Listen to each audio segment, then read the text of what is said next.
Harry then started to think, I don't have enough points to buy another spell. I need to think of other methods. With a determined look, he entered the library in the technology system and began his research. He searched for books related to sleep, dreams, REM cycles, and everything in between, immersing himself in the vast ocean of knowledge the system offered. As he read, Harry discovered fascinating insights about the nature of sleep and dreams.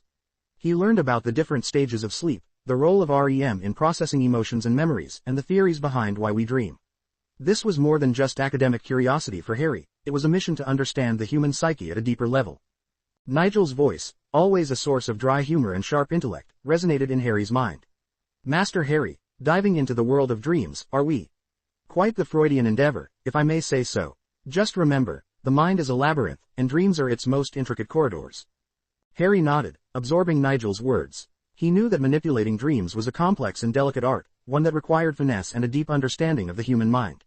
I need to alter her dreams. That is my best bet, Harry thought, forming a strategy to subtly influence Aunt Petunia's subconscious.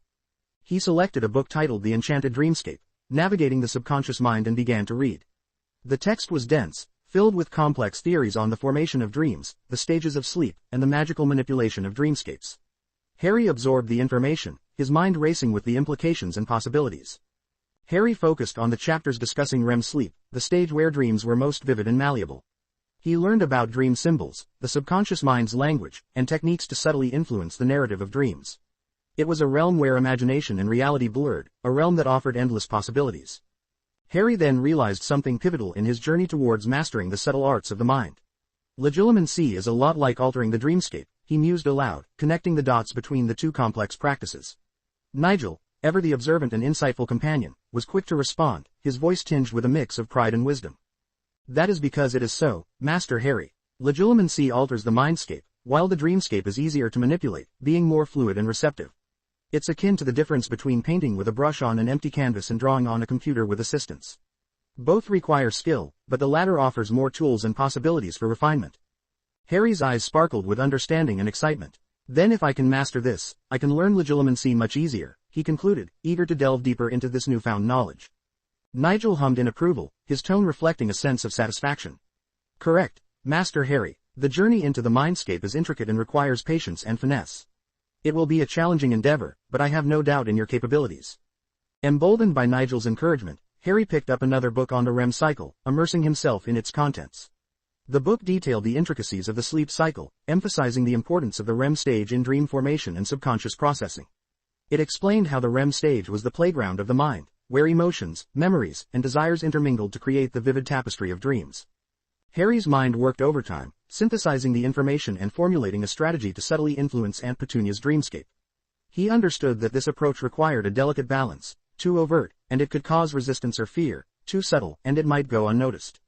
His goal was to gently steer her subconscious towards a more favorable perception of magic, to soften her long-held resentments and fears. As Harry delved deeper into his studies, Nigel's voice was a constant source of guidance, peppered with his characteristic wit and sarcasm.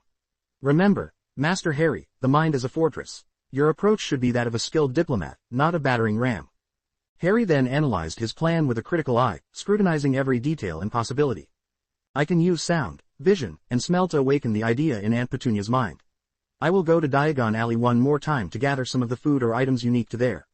Smell is one of the strongest triggers for memory. Then I can plant subtle images.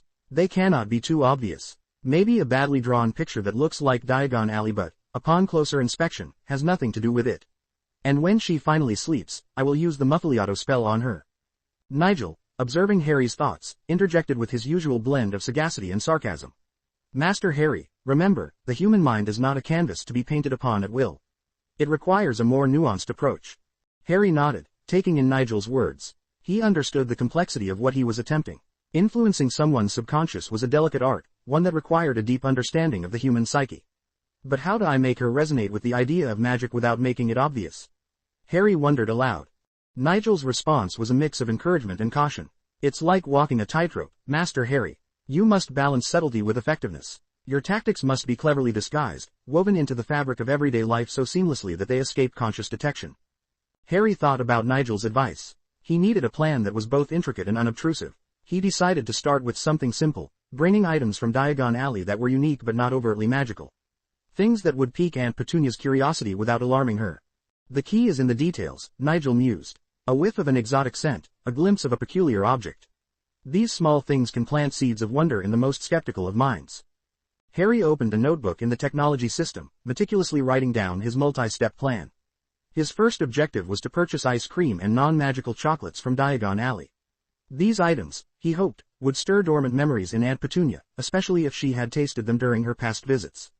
Understanding the traditional nature of magical Britain, Harry was confident that the recipes and flavors would remain unchanged over the years, serving as a nostalgic trigger. Next on his list was the drawing. Harry envisioned creating a 3D image that, from one angle, resembled Diagon Alley, but when viewed directly, appeared as something entirely different. It was a challenging task, but with the aid of the technology system and a few deducted points, Nigel conjured the image Harry needed to replicate.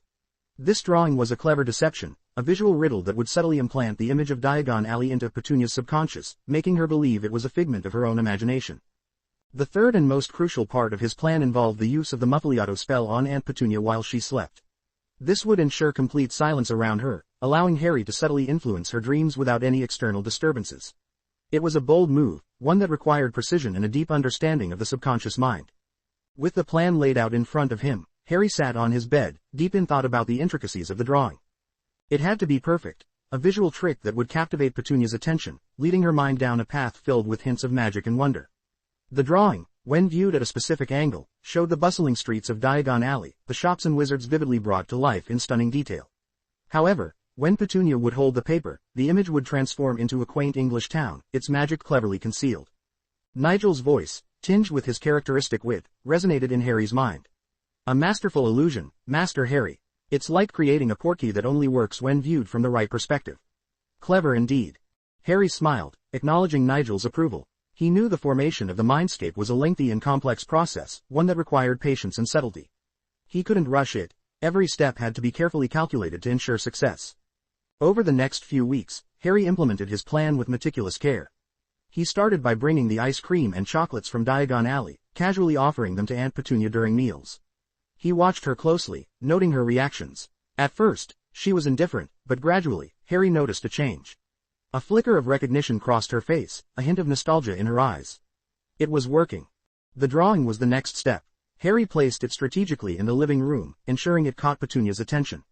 He observed her from a distance, noting how she squinted at the image, her curiosity piqued.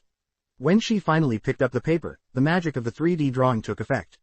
The bustling streets of Diagon Alley seamlessly transformed into a quaint English town. Petunia's expression was one of confusion and intrigue, exactly what Harry had hoped for. Each night, Harry cast Muffliato on Aunt Petunia as she slept. He knew the influence he exerted on her dreams was subtle, planting seeds of wonder and curiosity about the magical world. He crafted dreamscapes that were enchanting yet ambiguous, leaving room for her own imagination to fill in the gaps.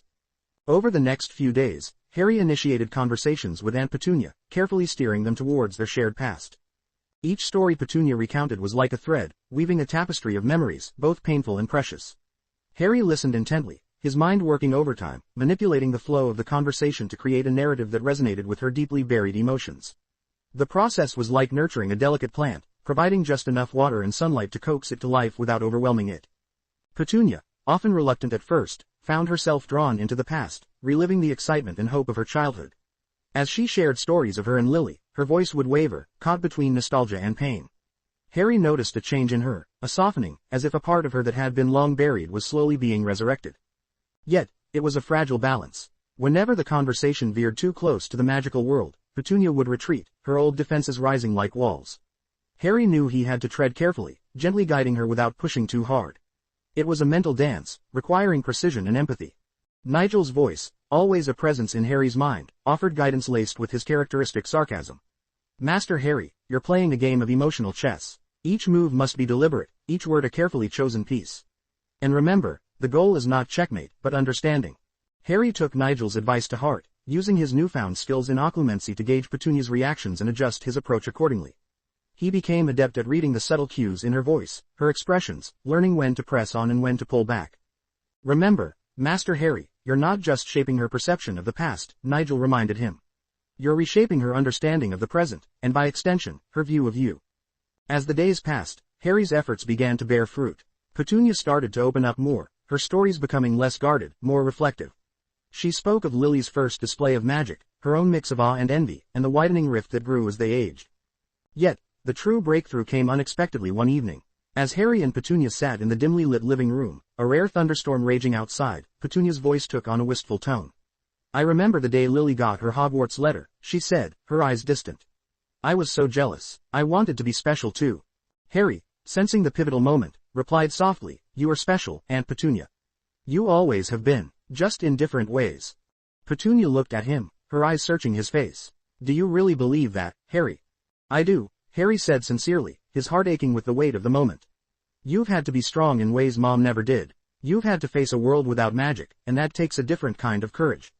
Petunia's eyes filled with tears, and for the first time, Harry saw a glimpse of the vulnerability she had hidden for so long. "I was always afraid," she admitted, her voice breaking. "Afraid of being left behind, of being forgotten." Harry reached out, taking her hand in his. "You were never forgotten, Aunt Petunia. Not by Mom, not by me. We're family, and that means something." As Petunia recounted her memories, Harry's mind was already churning with plans. The revelation of her emotions, her fears, and her long-suppressed envy of the magical world presented him with an opportunity. He realized that to leverage this situation, he needed to craft a strategy that would align with Petunia's newfound openness while furthering his own goals. "It's time to work on my skills," Harry thought to himself. "I need to visit Diagon Alley with Aunt Petunia. I need to gather tools for potions. I can't get a wand or a broom before starting Hogwarts, but I can still prepare." He was aware that he only had a few months before Hogwarts, and every moment counted. As Harry pondered his next steps, a series of notifications from Nigel blared in his mind, taking the form of quest-style missions. The notifications read: Quest. Magical Bonding. Objective. Convince Aunt Petunia to accompany you to Diagon Alley. Rewards. 30 points. Unlocks Technology System Virtual Potion Crafting Room. Strategy. Use empathy and newfound understanding to appeal to her curiosity about the magical world. Mission. Subtle Persuasion. Quest. Gradually introduce the idea of the magical world to Aunt Petunia in a positive light. Rewards. 40 points. Increases Aunt Petunia's openness to magic. Strategy. Share stories of Lily's magical experiences, emphasizing the wonder and beauty of magic. Quest. Emotional Alchemy. Objective. Transform Aunt Petunia's fear and resentment into curiosity. Rewards. 50 points. Opens new dialogues about magic and family history. Strategy. Gently challenge her beliefs. Present magic is a bridge rather than a barrier between them. Occlumency and Legislamancy. Basic understanding and defensive techniques. Mission. Successfully shield thoughts from Nigel. Reward. 100 points. Harry looked at the list of missions Nigel had provided, his excitement palpable. These quests offered him a way to enhance his magical knowledge and skills, crucial for his impending journey to Hogwarts. Each mission was a stepping stone, building up his abilities and understanding of the wizarding world. He realized that earning these points was not just a game but a vital part of his magical education. Quest. First-Year Charms Mastery. Objective.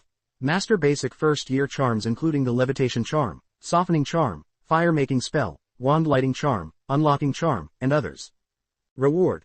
5 points per charm mastered. Strategy. Study and practice each charm diligently, focusing on wand movements and incantations. Quest. Defense against the Dark Arts Fundamentals. Objective. Gain a basic understanding of defense against the dark arts, focusing on treating werewolf bites, identifying and countering creatures like imps, ghosts, hags, vampires, and zombies, as well as mastering defensive spells like the Knockback Jinx. Reward. 5 points for a comprehensive understanding. Strategy. Engage in thorough research and practical exercises to understand and counteract these dark forces. Quest. Transfiguration Techniques. Objective. Learn the fundamentals of transfiguration, including the transfiguration alphabet and formula, practicing simple transfigurations like Match to Needle, and mastering the Abaphors and Flintaphors spells. Reward. 5 points for each successful transfiguration. Strategy. Focus on precise wand movements and concentration, practicing regularly to improve skill and accuracy. Quest. Potions Proficiency. Objective. Brew basic first-year potions including the Cure for Boils, Forgetfulness Potion, Herbicide Potion, and Wiggenweld Potion. Reward. 5 points per potion successfully brewed for the first time. Strategy. Study potion recipes, gather the correct ingredients, and practice precise brewing techniques. Quest. Herbology Exploration. Objective. Study and understand basic herbology, including the handling of Devil's Snare, Venomous Tentacula, and other magical plants, and learn the Lumos Solum spell. Reward. 3 points for mastery of each plant and spell. Strategy.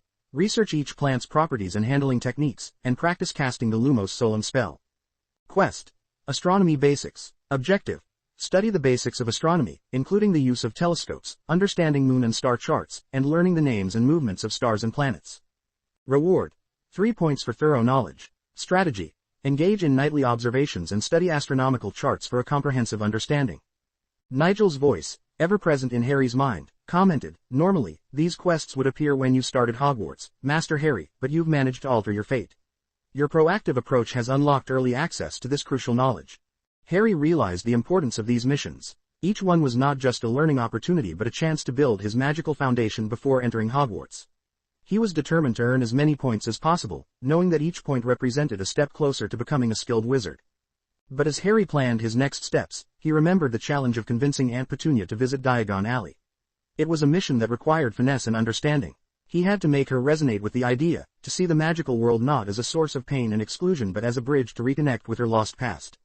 Petunia dismisses the subject, as it's a sore subject for her, Harry mused. I need to approach this carefully, using empathy and the shared history of our family. Nigel's voice chimed in, "Indeed, Master Harry. Your task is to weave a narrative that connects her emotions with your objectives. Use your newfound skills in manipulation wisely. Remember, it's not about forcing her to see things your way, but guiding her to a mutual understanding." Harry knew he had his work cut out for him. Convincing Aunt Petunia to step into a world she had long feared and resented was no small feat. But he was ready to employ his best tactics, using empathy and understanding as his primary tools. As Harry contemplated his approach, he also realized the importance of mastering occlumency and legilimency. Protecting his thoughts and intentions from others, especially in the wizarding world, would be crucial. Master Harry, Nigel advised, occlumency and legilimency are not just skills but necessities in the world you're about to enter. Mastering them will not only protect you but give you an edge.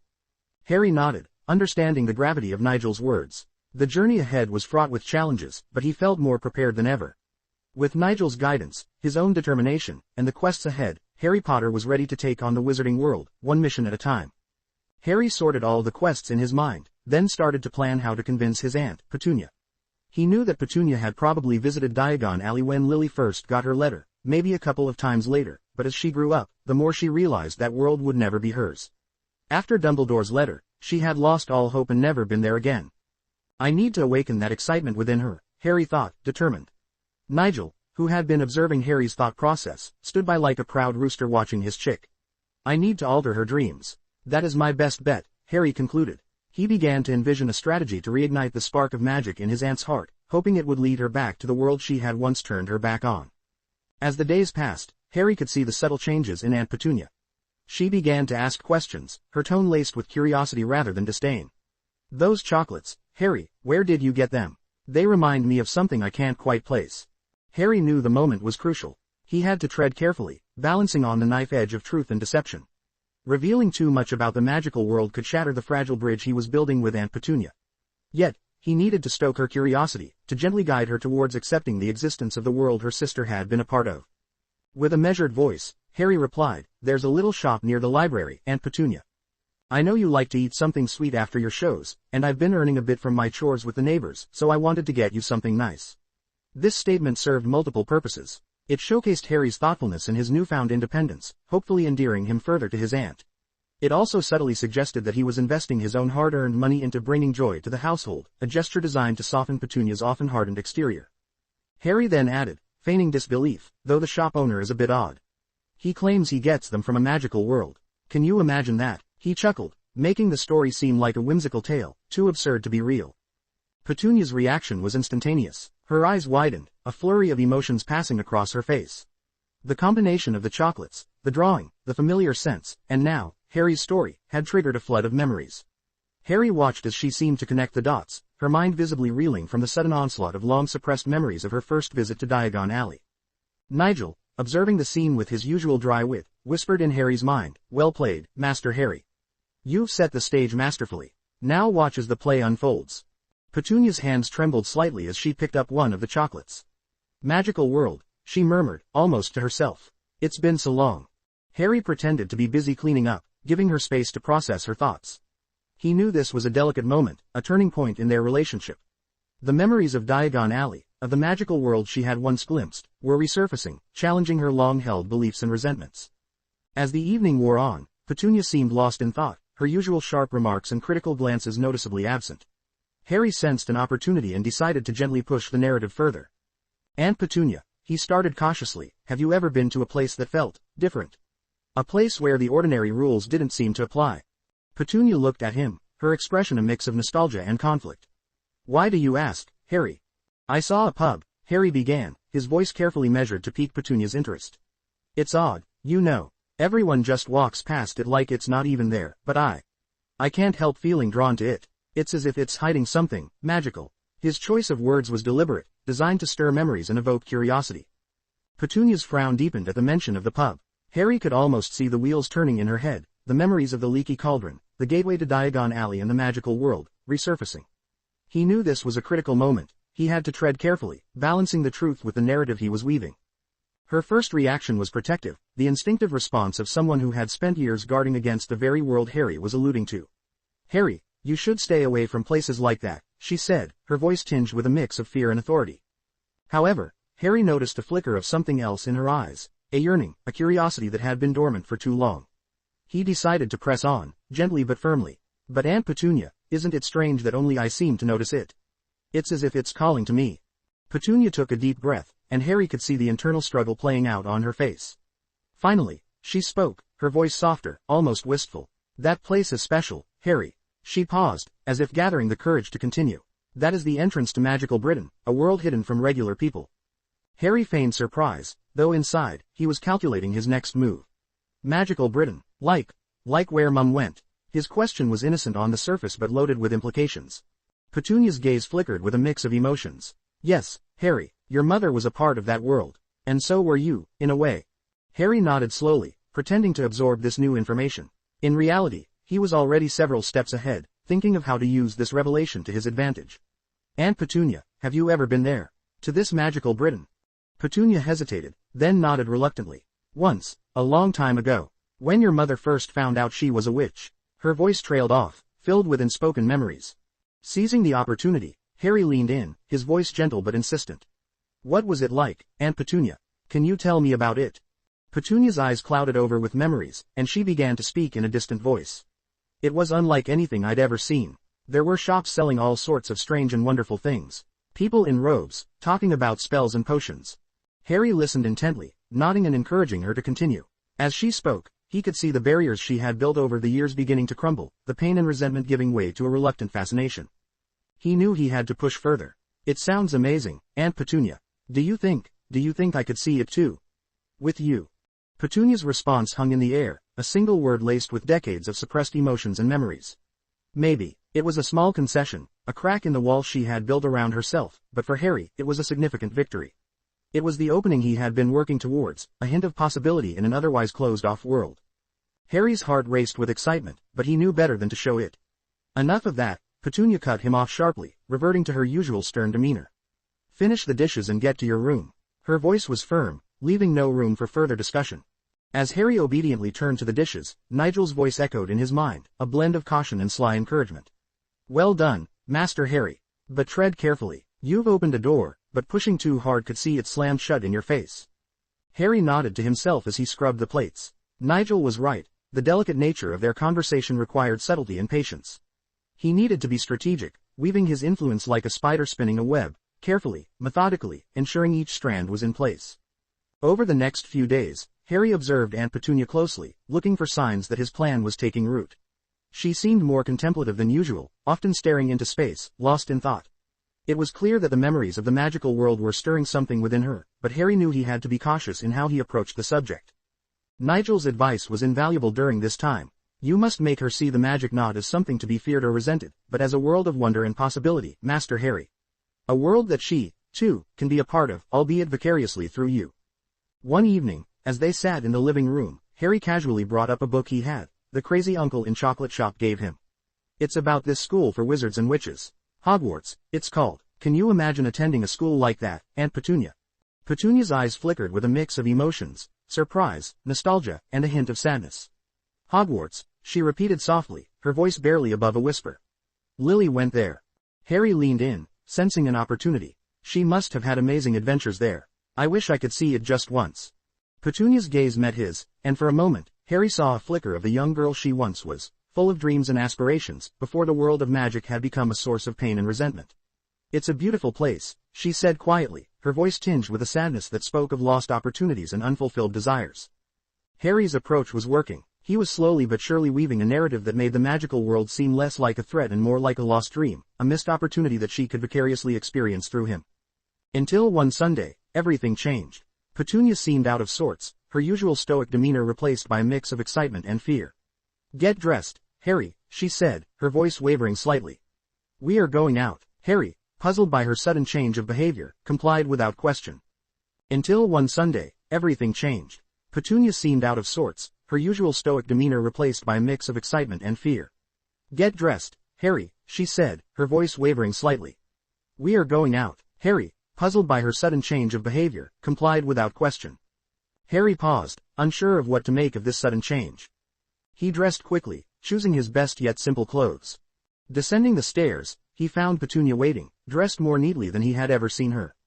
Her attire was not flamboyant but elegantly simple. Her red hair, reminiscent of his mother's, and green eyes, akin to his own, gave her an air of elegance he hadn't noticed before. Since Vernon's departure, Petunia had been more attentive to her diet and fitness, and it showed in her athletic physique. Harry couldn't help but acknowledge her beauty, a quality overshadowed by years of stern expressions and sharp words. As they prepared to leave, Petunia reached out and took Harry's hand, a gesture so foreign and unexpected that it sent a wave of warmth through Harry's body. The unfamiliar sensation of her touch sparked a flurry of emotions within him. He looked up at her, seeing her in a new light, almost as if he was glimpsing the young woman she once was before life had hardened her. Their destination remained a mystery as they walked in silence. Harry's mind raced with possibilities. Could she be taking him to Diagon Alley? Or somewhere else entirely? The uncertainty kept him on edge, his thoughts oscillating between hope and caution. As they walked, Nigel's voice resonated in Harry's mind, laced with its usual blend of sarcasm and insight. "Ah, Master Harry, it seems we're embarking on a most unexpected journey. One wonders what has spurred dear Aunt Petunia into such a surprising action." Harry, maintaining his composure, replied silently, "I've been working on her, Nigel. Maybe it's paying off, or maybe it's a trap." "A valid concern," Nigel chimed in. "But remember, every step in this dance of manipulation is a gamble. Be prepared to adapt as the music changes." Their walk led them through the familiar streets of Little Whinging, Petunia's grip on Harry's hand unwavering. It was a surreal experience for Harry, walking side by side with his aunt, who had always maintained a strict boundary of indifference and often hostility towards him.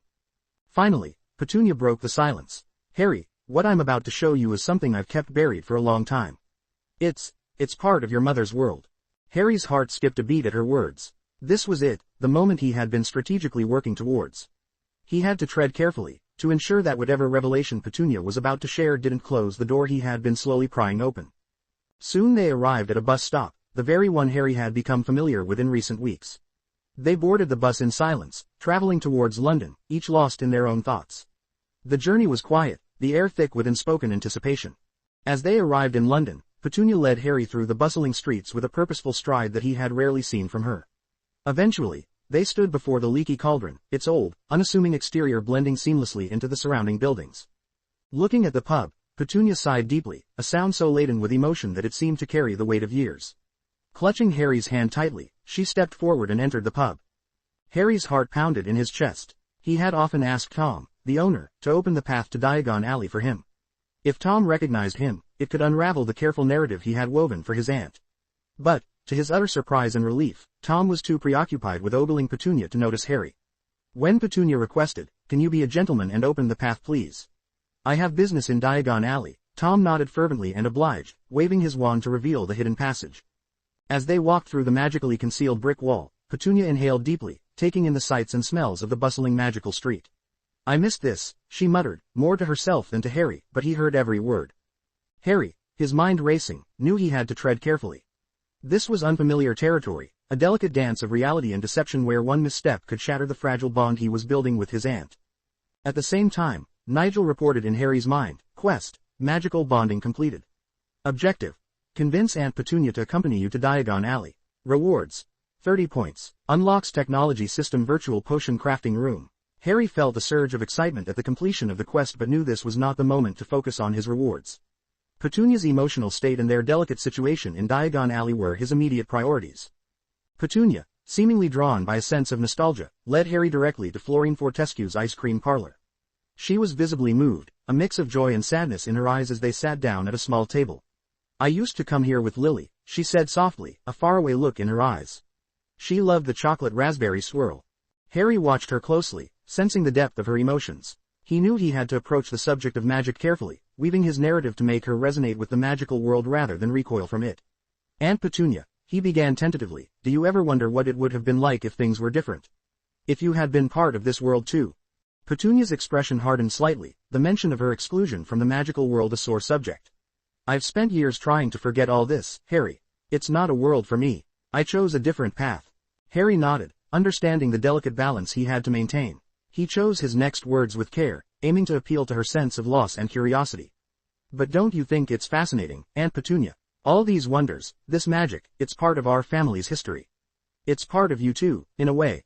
This was a gamble, one that even made Nigel question whether Harry was truly a child or not. Since discovering that accessing his Potter vault would immediately alert Dumbledore, Harry had been cautious. His plan now hinged on the possibility that Lily might have had her own account, separate from the Potter wealth. Access to his family's resources was crucial, but he couldn't risk Dumbledore's involvement. In his mind, he formulated a plan, one that hinged on Petunia's connection to Lily. As they sat in Florine Fortescue's, Harry's mind raced with strategies. He needed to tread carefully, weaving his words to create a sense of shared history and loss. Aunt Petunia, Harry began, his tone gentle, I can't help but wonder about Mum's world. It's part of our family history, isn't it? And maybe, just maybe, there's more to it than we know. Harry didn't know if Evan's family had wizard lineage, but he didn't have to. All he had to do was to convince Petunia enough to make her doubt. That was enough. Petunia glanced at Harry, her eyes reflecting a mix of intrigue and discomfort. Are you implying that Lily might not have been the only one with magical blood in our family? Harry, recognizing the critical juncture of their conversation, leaned in, his voice a mix of earnestness and calculated innocence. Exactly, Aunt Petunia, the owner of that little shop spoke of squibs, those born into magical families but without magical abilities themselves. They sometimes leave the wizarding world to live among muggles. It's possible that our family's history with magic goes further back than we thought. Petunia's reaction to the term, squib, was almost visceral, a subtle cringe at the label that might apply to her. If Harry's theory held any truth, it would mean that she, too, was part of the magical lineage, albeit in a non-magical capacity. This revelation seemed to unsettle her, challenging her long-held perception of her place in the world. Nigel, observing the conversation with his trademark analytical detachment, whispered in Harry's mind, careful now, Master Harry. You're treading on delicate ground. The idea of being a squib might not sit well with her. It's akin to being an outcast in both worlds. Harry nodded inwardly at Nigel's advice, aware of the sensitivity of the topic. I mean, Aunt Petunia, it doesn't change who we are, he said cautiously. But it might help us understand our family's story a bit better. And who knows, maybe there's something in this world that could help us in our own. Petunia, lost in thought, slowly stirred her tea, her mind evidently grappling with the implications. I suppose there's no harm in learning a bit more, she conceded after a long pause. But Harry, we must be cautious. This world, it's not like ours. There are dangers we might not understand. Harry, sensing her growing acceptance, felt a spark of hope. I agree, Aunt Petunia. We'll be careful. I feel like there's a part of Mum's life that I want to connect with. And maybe, in some way, it's a part of us too. Hey there, a lot of people have been asking about this, and I want to shed a bit of light on this subject. To be honest, I'd rather not say it, but I shall. The name of the novel, and thus the system, is one of the biggest foreshadowings of the novel. There, I hope that makes it clearer now. It's not a major spoiler, won't change anything, but yeah, I feel like it would be better left unsaid. But I also understand it might sound a bit out of place. As they finished their ice cream in silence, Harry pondered the next phase of his plan. He needed to explore Diagon Alley further, particularly the possibility of accessing the Evans family's potential magical resources. This could be the key to unlocking more about his mother's past and perhaps even gaining a degree of independence from the Dursleys. After leaving the ice cream parlor, Petunia suggested a brief walk through Diagon Alley. The street was bustling with witches and wizards going about their business, the air filled with the chatter of magical commerce and the occasional whoosh of a passing owl. Petunia walked with an air of cautious curiosity, her gaze lingering on the various shop windows displaying magical wares and artifacts. Harry, seizing the opportunity, guided her towards Gringotts, the Wizarding Bank. Aunt Petunia, I've been thinking. If there's any record of the Evans family here, it would be in Gringotts. Maybe we could learn something about Mum's side of the family. Petunia's question caught Harry off guard. How do you know that place? She asked, eyeing him with a mixture of curiosity and suspicion. Harry cursed inwardly. Shit, he thought. He had to think fast to avoid arousing further suspicion. Quickly, he replied, I overheard people talking as we passed by, Aunt Petunia. He then cast his gaze downward, adding, it's a skill I picked up at home. I had to understand Uncle Vernon's mood from his mutterings. Petunia's expression softened at this, a flicker of guilt passing over her features as she was reminded of the years of neglect and mistreatment Harry had endured under their roof. Sighing, she conceded, okay. There's no harm in asking. Harry felt a surge of relief. His plan was working. As they approached the imposing facade of Gringotts, the goblin-run bank, 2 new quests completed notifications popped up in his mind. Nigel, ever the dry observer in his mental landscape, reported, Quest, gradually introduce the idea of the magical world to Aunt Petunia in a positive light. Rewards. 40 points. Increases Aunt Petunia's openness to magic. Strategy. Share stories of Lily's magical experiences, emphasizing the wonder and beauty of magic. And, Nigel continued, his tone suggesting a smirk, Quest, emotional alchemy. Objective. Transform Aunt Petunia's fear and resentment into curiosity. Rewards. 50 points. Opens new dialogues about magic and family history. Strategy. Gently challenge her beliefs. Present magic is a bridge rather than a barrier between them. 2 quests completed. Harry nodded to himself, acknowledging Nigel's update. They stepped into Gringotts, the cool interior of the bank a stark contrast to the bustling warmth of Diagon Alley. The goblins, perched behind their counters, eyed them with a blend of indifference and faint curiosity. Petunia clung to Harry's arm, her usual bravado diminished in the face of the goblin bankers. Harry approached a counter, his heart pounding. To the collective astonishment of everyone present, including Petunia and the goblin banker, Harry greeted the goblin in fluent gobbledygook. May your vaults gleam with the treasures of ages, and may the rivers of your enemies' blood flow as crimson as molten gold beneath the moon's gaze. The goblin, visibly intrigued and pleased by this show of respect in their native tongue, may our coffers overflow and our foes tremble, as the rivers of their blood run deep and swift beneath the night's shadow.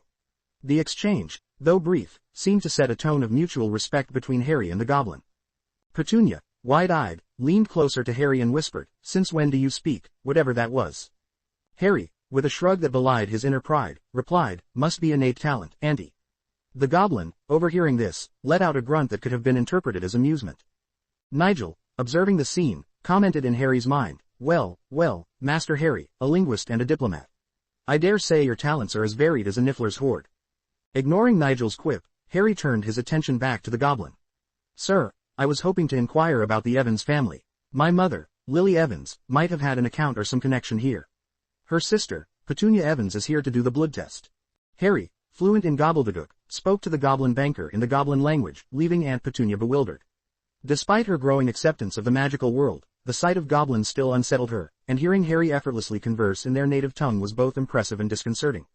As the word, freak, almost slipped out, she caught herself, remembering she was no longer Vernon's wife bound by his prejudices, but Lily's sister, exploring a part of her family's past.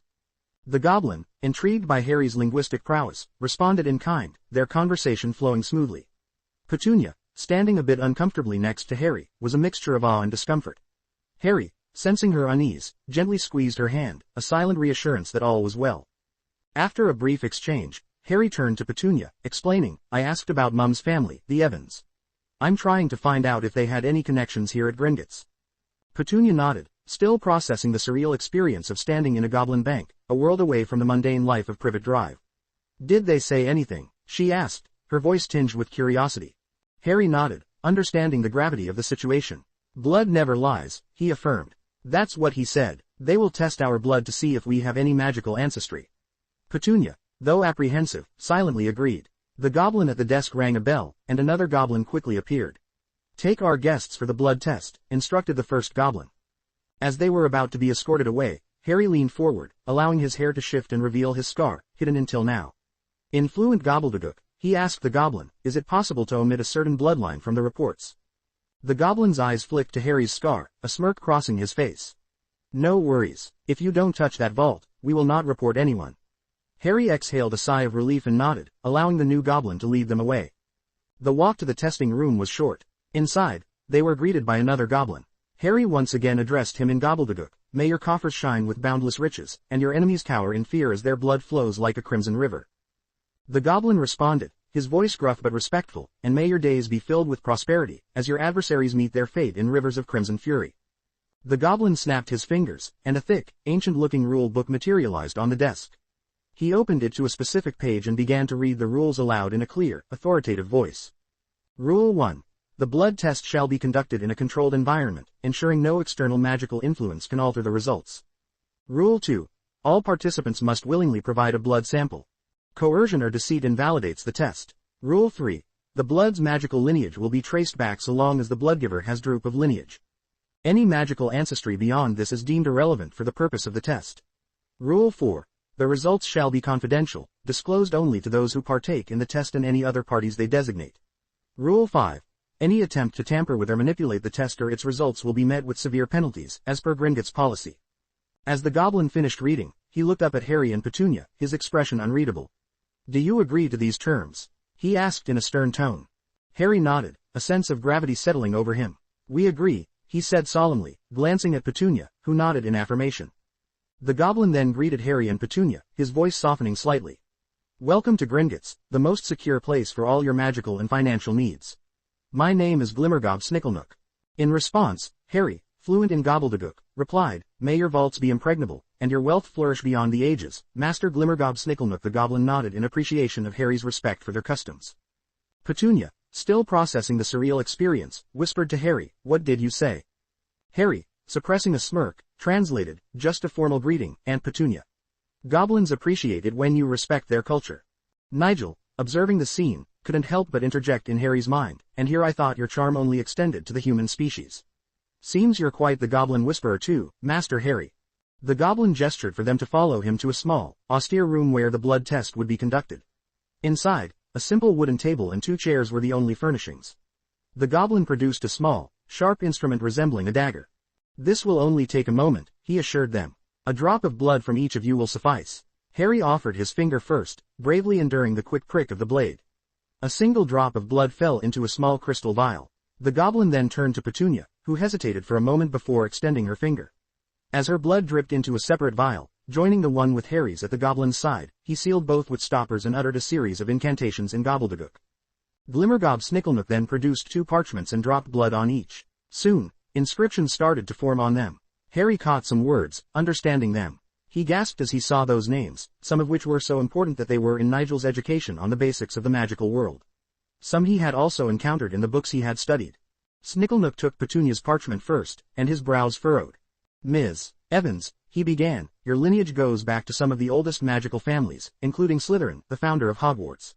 It branched from a squib, as Evans left for the Muggle world. However, Slytherin's vault has a condition to inherit, and sadly, you are a squib. Thus, you do not meet the conditions. Lily Potter née Evans also has a vault, but she named an heir, namely Harry James Potter. You also can't access that vault. Petunia exhaled a heavy sigh, one laden with years of unspoken feelings and misconceptions. The revelation seemed to wash over her, reshaping her understanding of her sister and, by extension, Harry. Her gaze shifted to Harry, a mixture of confusion, realization, and a hint of sadness in her eyes. She finally learned that Lily was not a freak, they were squibs. Snicklenook didn't wait and took the other parchment. This, on the other hand, is something else, Snicklenook continued. Harry James Potter, descendant of Slytherin from your mother's side, heir of the Potter family, a direct descendant of the late Lord Potter, James Potter. What only a handful of people know is that both the Slytherin and Potter families descend from 2 brothers of the Peverell family, connected by marriage. As Snicklenook revealed this hidden lineage, the room seemed to hold its breath, and Harry and Petunia exchanged surprised glances, realizing the profound implications of their magical heritage. Harry was unfamiliar with the Peverell brothers, but the fact that 2 ancient and noble families descended from them piqued his interest. Snicklenook then added Prevel Vault as the first vault ever created in this bank. To be honest, even the land this bank was built on is theirs. Their vault has been amassing riches for thousands of years just from the rent we pay yearly. His tone carried a certain greed as he looked at Harry, hoping that this young man would inherit and return a significant fortune. Harry couldn't resist his curiosity and asked, What are the conditions? Snicklenook's grin widened, revealing his sharp goblin teeth. You have to figure it out yourself. But keep in mind, Harry James Potter. For both Slytherin and Peverell vaults, you are not the only heir trying to access them. Although you have pure blood for Peverell lineage, inheriting 2 distinct brothers' blood, the condition of the vault prevails over blood purity. Harry's brow furrowed, not knowing whom he was up against in this race to unlock the vaults. He then nodded thoughtfully and asked, Can I access my mother's vault? Snicklenook nodded. Lily Potter's vault is accessible to you as her designated heir. You may visit it whenever you wish. Following the earlier goblin, they were soon taken to Lily's vault. The vault itself was a sight to behold, filled with a few chests brimming with galleons, sickles, and nuts. There were also some books, family photos, a collection of baby clothes and toys, and finally, 2 letters. Harry carefully picked up the letters, noting that they were addressed to both himself and Petunia. He also gathered some gold and left the vault. The goblin handed them a key for the vault to use for their following visits and escorted them back to the entrance. Following the enlightening visit to Gringotts, Harry and Aunt Petunia exited the bank, the weight of newfound knowledge palpable between them. Petunia seemed to be in a reflective state, grappling with the revelations about her lineage and the potential implications for her family. Harry, while equally contemplative, was also focused on the practical aspects of their discovery. As they stood at the entrance of Gringotts, Petunia turned to Harry, her eyes lingering on the 2 letters he held in his hand. "Are you going to read it?" she asked, her voice tinged with a mix of curiosity and apprehension. Harry glanced down at the letters, one addressed to him and the other to Petunia, his mother's handwriting unmistakable on the envelopes. "Let's read them when we reach home," he replied, a hint of solemnity in his tone. The letters, potentially filled with personal sentiments and revelations from his mother, deserved a private and thoughtful reading. Petunia nodded in agreement, her gaze still fixed on the letters as if trying to decipher their contents through the paper. Sensing an opportunity to shift the mood, Harry gently broached another topic. "Auntie, I need some supplies. Can we get them?" Petunia seemed to ponder the request for a moment before sighing, a sound that spoke of resignation mingled with an emerging sense of responsibility. "Fine, but don't you dare cause a ruckus or make a mess," she warned, her tone firm yet lacking its usual sharpness. Harry's smile was genuine, a reflection of his relief and gratitude towards the subtle changes he was witnessing in his aunt. "Thank you, Aunt Petunia," he replied warmly. With his hand holding hers, a gesture that had become surprisingly comforting, Harry guided her towards Slug and Jigger's apothecary. The shop, nestled among the bustling array of magical stores in Diagon Alley, was a haven for potion enthusiasts. As they stepped inside, the rich aroma of herbs and potion ingredients filled the air, an olfactory tapestry of magic and mystery. Shelves lined with jars of colorful powders, dried plants, and liquids of every hue stretched from floor to ceiling. Harry felt a surge of excitement, his mind already racing with the possibilities these ingredients could unlock. Petunia, however, seemed slightly overwhelmed by the array of unfamiliar items, her eyes darting around the shop with a mixture of curiosity and caution. Harry, sensing her discomfort, squeezed her hand reassuringly. "It's all right, Aunt Petunia. I know what we need." He led her through the aisles, his steps purposeful yet considerate of her pace. Reaching the section for beginner potion makers, Harry carefully selected the essential items: a standard-sized cauldron, a set of glass vials, a mortar and pestle, and a beginner's potion kit that included basic ingredients for simple but effective potions.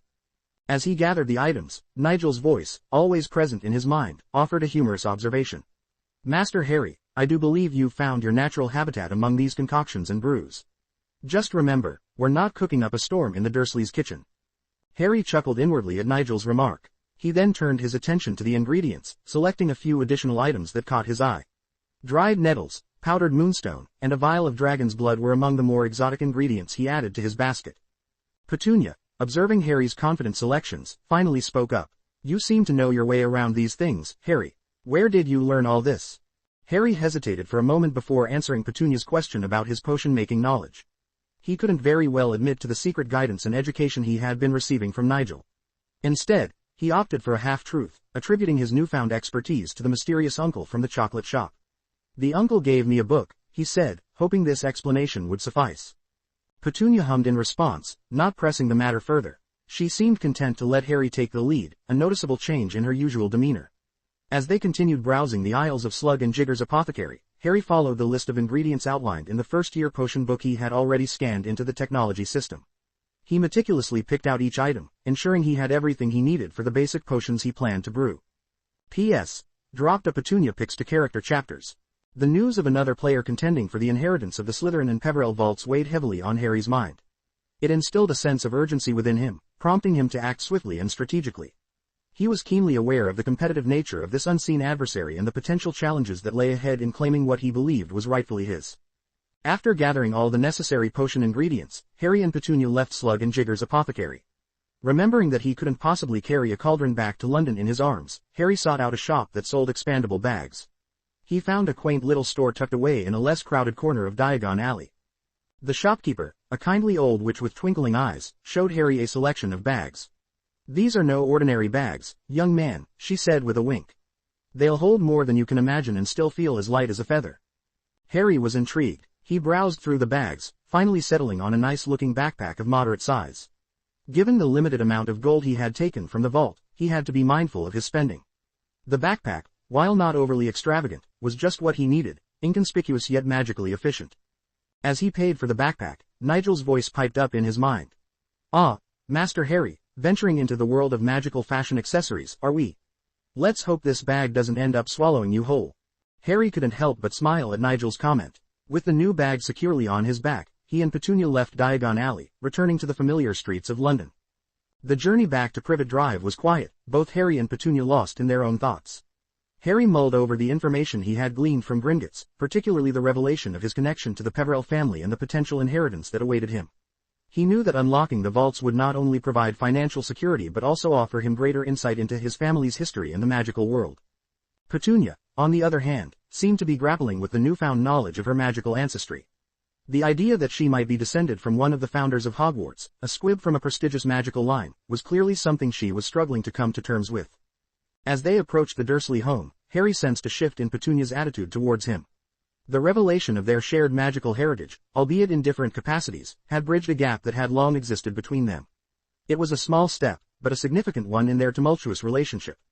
Once inside, Harry and Petunia sat down in the living room, the 2 letters from Lily Potter lying on the table between them. Petunia reached for her letter first, her hands trembling slightly as she broke the seal.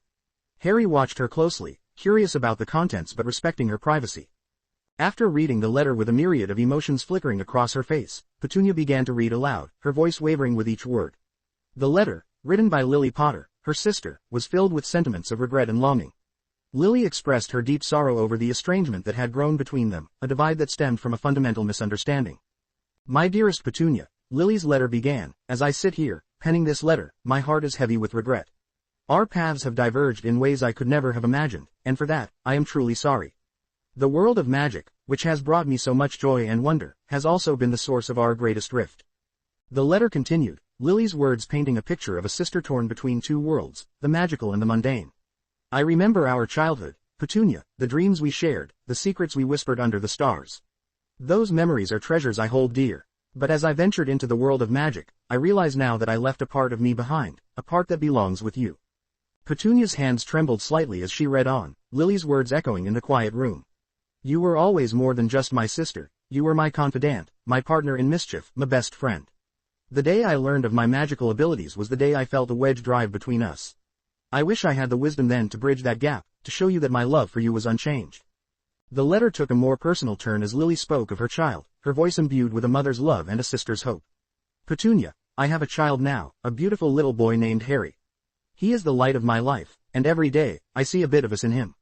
It is my deepest hope that one day, you will meet him, that he will know his Aunt Petunia, the woman who was a cornerstone of my childhood." As Petunia read these lines, her eyes welled up with tears, the weight of years of estrangement pressing down on her. She paused, taking a deep breath before continuing. "I want you to know, Petunia, that no matter what happens, no matter where our paths take us, you will always be my sister. My love for you is unwavering. If fate allows, I dream of the day when our families can come together, when Harry can play with his cousin, and we can share in the joys of both our worlds." Petunia's voice broke as she finished reading the letter. The room was thick with emotion, the silence punctuated only by the soft rustling of the paper in her hands. Harry, who had been listening intently, felt a knot form in his throat. The letter had revealed a side of his mother he had never known, a woman torn between her magical destiny and her love for her sister. Harry then turned his attention to his own letter, his hands slightly shaking as he broke the seal. Lily's handwriting was familiar yet foreign, a connection to a mother he had never known. He began to read, his voice soft but clear. Reading the first line, Harry's voice choked with emotion. "My dear son, if you are reading this, it means I am no longer in your life," he read, each word heavy with a meaning he could only begin to fathom. "It is the most difficult thing for a mother to imagine leaving her child, especially under circumstances I cannot control." Harry paused, gathering his composure, as Nigel's voice offered a gentle nudge in his mind. "Take a breath, Master Harry. Your mother's words, though heavy, are a testament to her love for you." Encouraged, Harry continued, "I want you to know that you are the most precious thing I have ever brought into this world. Your father and I loved you from the moment we knew of your existence, and every decision we made was with your safety and happiness in mind." As Harry read on, the letter revealed the depth of Lily's foresight and her hopes for him. "I have always believed that you were destined for greatness, Harry. Not the sort written about in books or sung in ballads, but a greatness born of kindness, courage, and a heart that sees beyond the superficial divides of our world. P.S. I hope your godfather doesn't lead you astray. Nigel's voice, typically marked by its levity, took on a somber tone. Your mother, it seems, saw the world not just as it was, but as it could be. A rare gift, indeed. Harry felt a swell of pride mixed with a profound sense of loss. In these pages, you will find my hopes for you, my advice, and perhaps most importantly, my love. Love that does not wane with distance or time. The letter delved into practical advice, Lily imparting wisdom about the wizarding world. Trust in your abilities, Harry, but remember, true strength lies not in power, but in the choices you make. Be wary of those who seek to use you for their gain. Surround yourself with friends who value you for who you are, not what you represent. Nigel chimed in, sound advice, Master Harry. The company one keeps often charts the course of one's journey. Lily's letter also touched on the unique challenges Harry would face. Being different can be a heavy burden, but it can also be a source of immense strength. Embrace who you are, Harry. You are a part of two worlds, and both will shape you in ways you cannot yet understand. The letter ended with a heartfelt message. I wish more than anything that I could be there to see you grow, to guide you through life's complexities. But know this, Harry, my love for you transcends the boundaries of our mortal world. It is with you always, in every laugh, every tear, and every triumph. As Harry finished reading, the room was silent, save for the soft ticking of the clock on the mantel. The weight of his mother's words settled around him like a warm blanket, offering comfort amidst the sorrow. Nigel offered a final piece of counsel. Your mother's legacy, Master Harry, is not just in her words, but in you. Carry it with grace and the strength she knew you possessed. Harry nodded, feeling a renewed sense of purpose. He looked at Aunt Petunia, who was still processing her own letter, and felt a bridge forming between them, however fragile. They were, after all, linked by Lily's love, a bond that, despite everything, remained unbroken. With the evening drawing in, Harry knew the time had come to focus on the tasks ahead. The inheritance, the mysterious adversary, and his burgeoning place in the wizarding world all beckoned. Yet, amidst these considerations, he now carried the warmth of his mother's words, a guiding light in the uncertain path he was about to tread. Let's prepare for tomorrow, Nigel, Harry said resolutely. There's much to be done, and I have a feeling we're just at the beginning of this journey. Nigel, back to his usual self, responded with a hint of his characteristic dry humor. Indeed, Master Harry, the road ahead is long, but fear not. We shall navigate it with the wit and wisdom befitting a wizard of your potential. And perhaps a bit of mischief for good measure. Harry couldn't help but smile, the weight of the day's revelations lightened by Nigel's words. He was ready for whatever lay ahead, armed with his mother's love, Nigel's guidance, and a newfound sense of identity.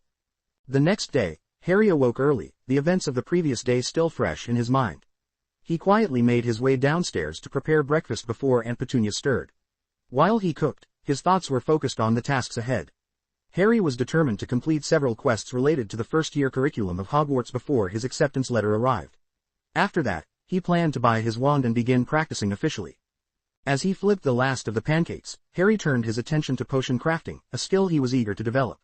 Nigel, he began, what is this technology system virtual potion crafting room I unlocked earlier?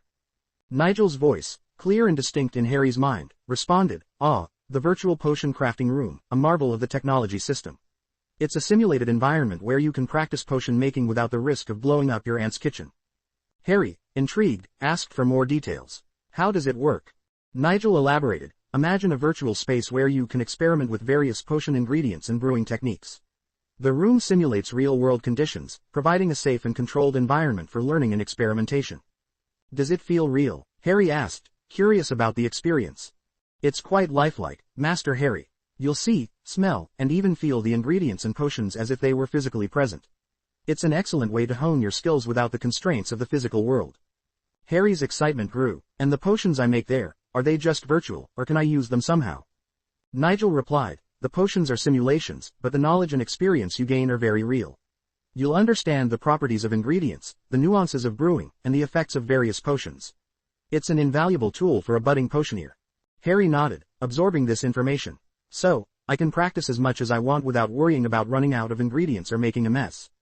Exactly, Nigel confirmed. The room provides an endless supply of virtual ingredients and equipment. You can brew to your heart's content. Nigel then added, there is an advanced feature that you can use in the virtual potion crafting room, Master Harry. It's called mastery-based potion creation, and it's quite the ingenious addition to your magical repertoire. Harry, intrigued, prompted Nigel for more details. Mastery-based potion creation, what's that about? Nigel began to explain. Well, Master Harry, as you might surmise from the name, this feature becomes active once you've demonstrated a high level of proficiency in potion making. It's like a graduation from virtual brewing to actual potion creation. Harry was curious about the specifics. How does it work exactly? Nigel then explained, the mastery-based potion creation feature within the virtual potion crafting room is a bit like having your own personal potion master at your disposal. It's designed to track your progress as you learn and practice various potion recipes in the virtual environment. Think of it as a virtual potion apprenticeship, if you will. Harry's interest was piqued as he listened to Nigel's description. So how does it assess my proficiency in potion making? Well, the system has an algorithm that continuously evaluates your performance, Nigel began. Every time you brew a potion in the virtual room, it analyzes your technique, the precision of your ingredient measurements, the timing of each step, and the overall quality of the final product. It's rather like having an invisible potions professor overseeing your work. Harry was fascinated. And once I reach a certain level of mastery, what happens then? Nigel's voice carried a hint of pride. Once you've demonstrated a high level of skill, specifically, when your mastery level for a particular potion recipe surpasses 80%, the room unlocks its advanced feature. This allows you to create real potions using the knowledge and techniques you've honed virtually. But how can a virtual room create real potions? Harry asked, his curiosity mounting. Ah, that's where the magic truly happens, Nigel said, his tone imbued with a sense of wonder. You see, once you've provided the room with the necessary real-world ingredients for a potion you've mastered virtually, the system takes over.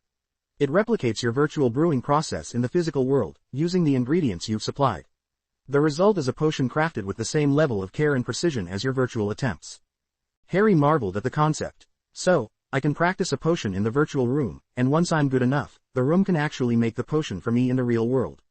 Exactly, Master Harry, Nigel confirmed. It's a seamless transition from virtual practice to tangible results. The system ensures that the quality of the potion is consistent with your virtual brewing abilities. You could say it's a bit like having your cake and eating it too, only in this case, it's potions, not cake. Harry chuckled at Nigel's analogy. That's incredible. It means I can perfect my skills without wasting resources or dealing with the consequences of a botched potion. Indeed, Nigel replied, and it's not just about saving resources or avoiding mishaps. This feature allows you to experiment and innovate. You can try different variations of a potion in the virtual room, fine-tune the recipe, and then produce it in reality once you're satisfied with the outcome. Harry nodded, absorbing the information. This will be a game changer for my potion making. I can't wait to start using it. As always, Master Harry, I am here to guide and assist you in your magical endeavors, Nigel said. Whether it's mastering the art of potion making or navigating the complexities of the wizarding world, you can count on my support. And, of course, a healthy dose of sarcasm and dry humor to keep things interesting. Harry smiled, grateful for Nigel's presence in his life. The AI's wit, intelligence, and guidance had become an integral part of his journey, offering not just practical assistance but also a sense of companionship. With a renewed sense of excitement and determination, Harry finished setting breakfast and went to wake up his aunt. Petunia, still sullen from yesterday's revelations, moved like a specter through the house. The realization that Lily had still cared for her, wanted to reconnect, and never thought her inferior had carved a deep scar in her heart. For years, she had harbored the belief that Lily had despised her. Now, reflecting on how she had treated Harry, a wave of regret washed over her. She wanted to cry, to release the pent-up emotions, but the sight of Harry's caring and sweet demeanor held her back. In her heart, she knew there was still time for redemption. As they sat down for breakfast, an unusual silence hung in the air, broken only by the clinking of cutlery and the occasional sipping of tea. The atmosphere was markedly different from the usual tense and silent mornings. Petunia, lost in her thoughts, barely touched her food, while Harry ate quietly, respecting her need for space. Petunia, her gaze lingering on Harry, finally broke the silence. Harry, what are your plans for the day? She asked, her voice softer than usual. Harry, surprised by her interest, replied, I thought I'd spend some time studying, Aunt Petunia. I have a lot to learn about potions. Petunia nodded, a faint glimmer of curiosity in her eyes. Potions, that's part of your magic school. Yes, it's a crucial subject, Harry answered, keeping his tone gentle. I want to learn as much as I can. That sounds complicated, Petunia said, her voice laced with a mix of bewilderment and intrigue. It is, but I'm getting the hang of it, Harry assured her, sensing her attempt to understand his world.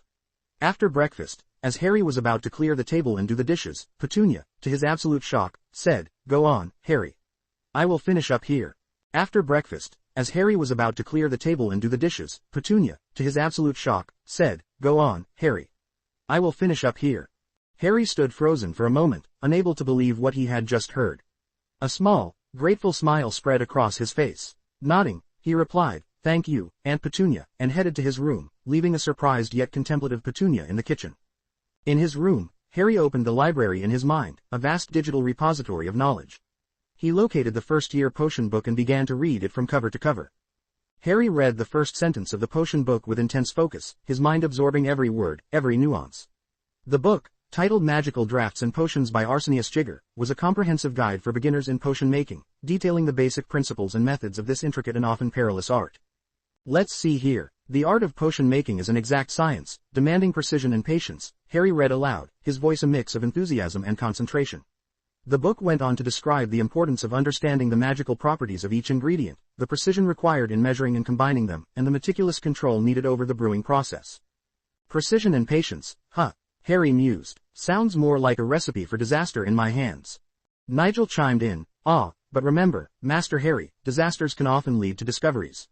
Though, in the realm of potion making, I would advise against too many discoveries of the explosive kind. Harry chuckled at his comment, as he continued reading, delving into the first chapter, which covered the basic equipment needed for potion making. Cauldrons, phials, stirrers, and measuring scales were all discussed in great detail, each item accompanied by a note on its importance and proper use.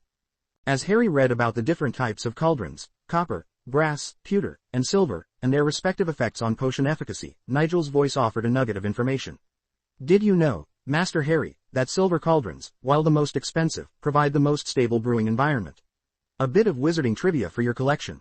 I'll keep that in mind, Nigel, Harry replied, mentally noting down the tip. He then turned the page to a section detailing various potion ingredients, from the common, like nettles and daisies, to the rare and exotic, like unicorn hair and phoenix feathers. Each ingredient was described with its magical properties, origins, and typical uses in potions. Harry was fascinated by the wealth of knowledge, his mind eagerly absorbing the information. Nigel, how do you suppose I'll remember all this? Harry asked, feeling slightly overwhelmed by the sheer volume of details. Nigel's response was reassuring. Fear not, Master Harry. The technology system is designed to aid in information retention and recall. Besides, with practical application, these details will soon become second nature to you. Harry nodded, comforted by Nigel's words. He continued reading, now moving on to the chapter about basic potion recipes. The first recipe was for a simple cure for boils, a beginner's potion designed to teach fundamental brewing techniques. As Harry read through the steps, Nigel interjected with a suggestion. Why not try brewing this potion in the virtual potion crafting room? It would be an excellent way to put theory into practice. That's a great idea, Nigel, Harry said, excited at the prospect of virtually brewing his first potion. Let's do that. Closing the book, Harry focused his mind, calling up the virtual potion crafting room. In an instant, he found himself standing in a well-equipped potion laboratory, complete with cauldrons, shelves lined with ingredients, and a workbench. The room, though virtual, felt incredibly real, every detail meticulously rendered. Harry approached the workbench, where a cauldron was already set up over a magical flame. He then selected the ingredients for the cure for boils potion from the virtual shelves, each item appearing in his hand as he thought of it. As Harry willed it, the ingredients for the potion levitated in the air around him, creating a magical carousel of herbs and liquids. Captivated by this dance of components, he had a sudden thought. Nigel, could you show each ingredient's information on a virtual screen beside them? Nigel, always ready to assist, responded promptly. Certainly, Master Harry, a novel approach to learning, I must say. As he spoke, translucent screens appeared beside each floating item, displaying detailed descriptions. Harry walked from ingredient to ingredient, reading each screen. The first was nettle leaves. The screen detailed their use in healing potions due to their anti-inflammatory properties. Next was snake fangs, ground into a fine powder. Their role was more complex, acting as a catalyst to enhance the potency of the other ingredients. Snake fangs, sounds like something out of a horror story, Harry remarked, half-jokingly. Nigel's response came with a hint of amusement. Perhaps, but in the potion master's hands, they're more likely to be part of a healing tale than a horror one. Pardon the pun, Master Harry. Harry couldn't help but smile at Nigel's comment, glad the AI's ability to infuse humor into the learning process. Moving on, Harry examined the porcupine quills. The description noted their use in potions to add viscosity and stability. Then came the horned slugs, which, when boiled, released a mucus that acted as a binding agent, ensuring the potion's ingredients fused properly. He paused at the next item, a jar labeled flobberworm mucus. The screen explained it was a common thickening agent, essential for ensuring the potion had the correct consistency. The final ingredient was a vial of distilled water, the universal solvent in potion making, crucial for dissolving and combining all the components. Harry stepped back, contemplating the floating array of ingredients. His mind worked furiously, trying to understand the underlying science of potion making. Nigel, there's a pattern here, isn't there? Each ingredient plays a specific role, like in a chemical reaction. Nigel's response came with a hint of intrigue. Indeed, Master Harry, potion making is akin to chemistry, albeit with a magical twist. The ingredients interact at a fundamental level, altering their properties and combining to form something entirely new. Harry's gaze returned to the ingredients. So, it's about balance and reaction. Getting the right ingredients in the correct proportions and order. Exactly, Nigel affirmed. The art of potion making is about understanding these interactions and manipulating them to achieve the desired effect. Your task is to maintain control over the process, ensuring each reaction occurs as intended. Harry nodded, deep in thought. So, when I brew this cure for boils, I need to be mindful of how each ingredient contributes to the potion. It's more than just following a recipe, it's about understanding the why behind each step. Astute observation, Master Harry, Nigel commented. You must consider not only what you're adding but also why you're adding it and how it will interact with the other components.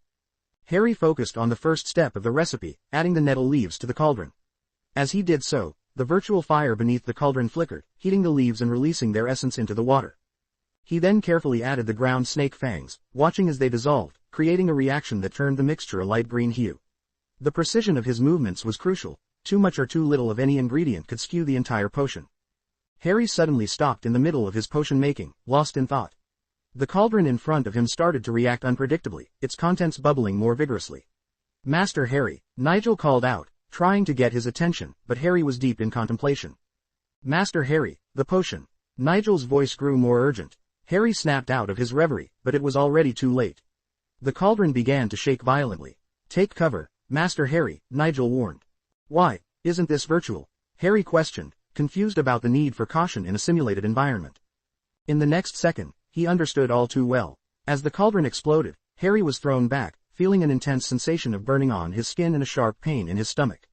Nigel, what the hell? He exclaimed, both startled and in pain. Master Harry, this room emulates all feelings to make the experience as realistic as possible. In some potions, you need to feel the heat to determine the next step, so yes, pain is quite real too, Nigel explained, his tone a mix of concern and a matter of factness. Harry grunted as he walked back to the center of the room, where a new cauldron had magically appeared, ready for another attempt. Why did you freeze? Nigel asked, his voice tinged with curiosity. Harry smiled, still rubbing his sore abdomen. I was wondering about the snake fangs. Why are they ground and not cut? Or why not grated? The recipe specifies ground, so I can't just throw them in whole, but what about other possibilities? Is it feasible to experiment with their form? Nigel's response carried a hint of pride. This is the first step of discovery, Master Harry. Asking questions. The form of an ingredient can indeed influence a potion's properties. Grinding increases the surface area, allowing for a more rapid and complete reaction. Harry, his curiosity piqued, prepared for another attempt at the potion. This time, he approached the process with a newfound appreciation for the importance of each step and the potential impact of even the smallest variations. As he carefully added the ground snake fangs to the cauldron, ensuring they were evenly distributed, Nigel offered more insights. Potion making is not just a science, it's an art. The precision of your technique, your understanding of each ingredient's role, and even your intuition all play a part in the final outcome. Harry nodded, focused on the task at hand. He followed the recipe meticulously, adding each ingredient at the precise moment and in the exact quantity required. The potion gradually changed color, first to a light green, then to a deeper emerald hue. Notice the change in color, Master Harry. It's a good sign. It means the ingredients are reacting as they should, Nigel observed, his voice calm and encouraging. Harry then added the porcupine quills, stirring the potion slowly to ensure they were fully dissolved. He watched with satisfaction as the mixture began to thicken, turning into a consistent, smooth texture.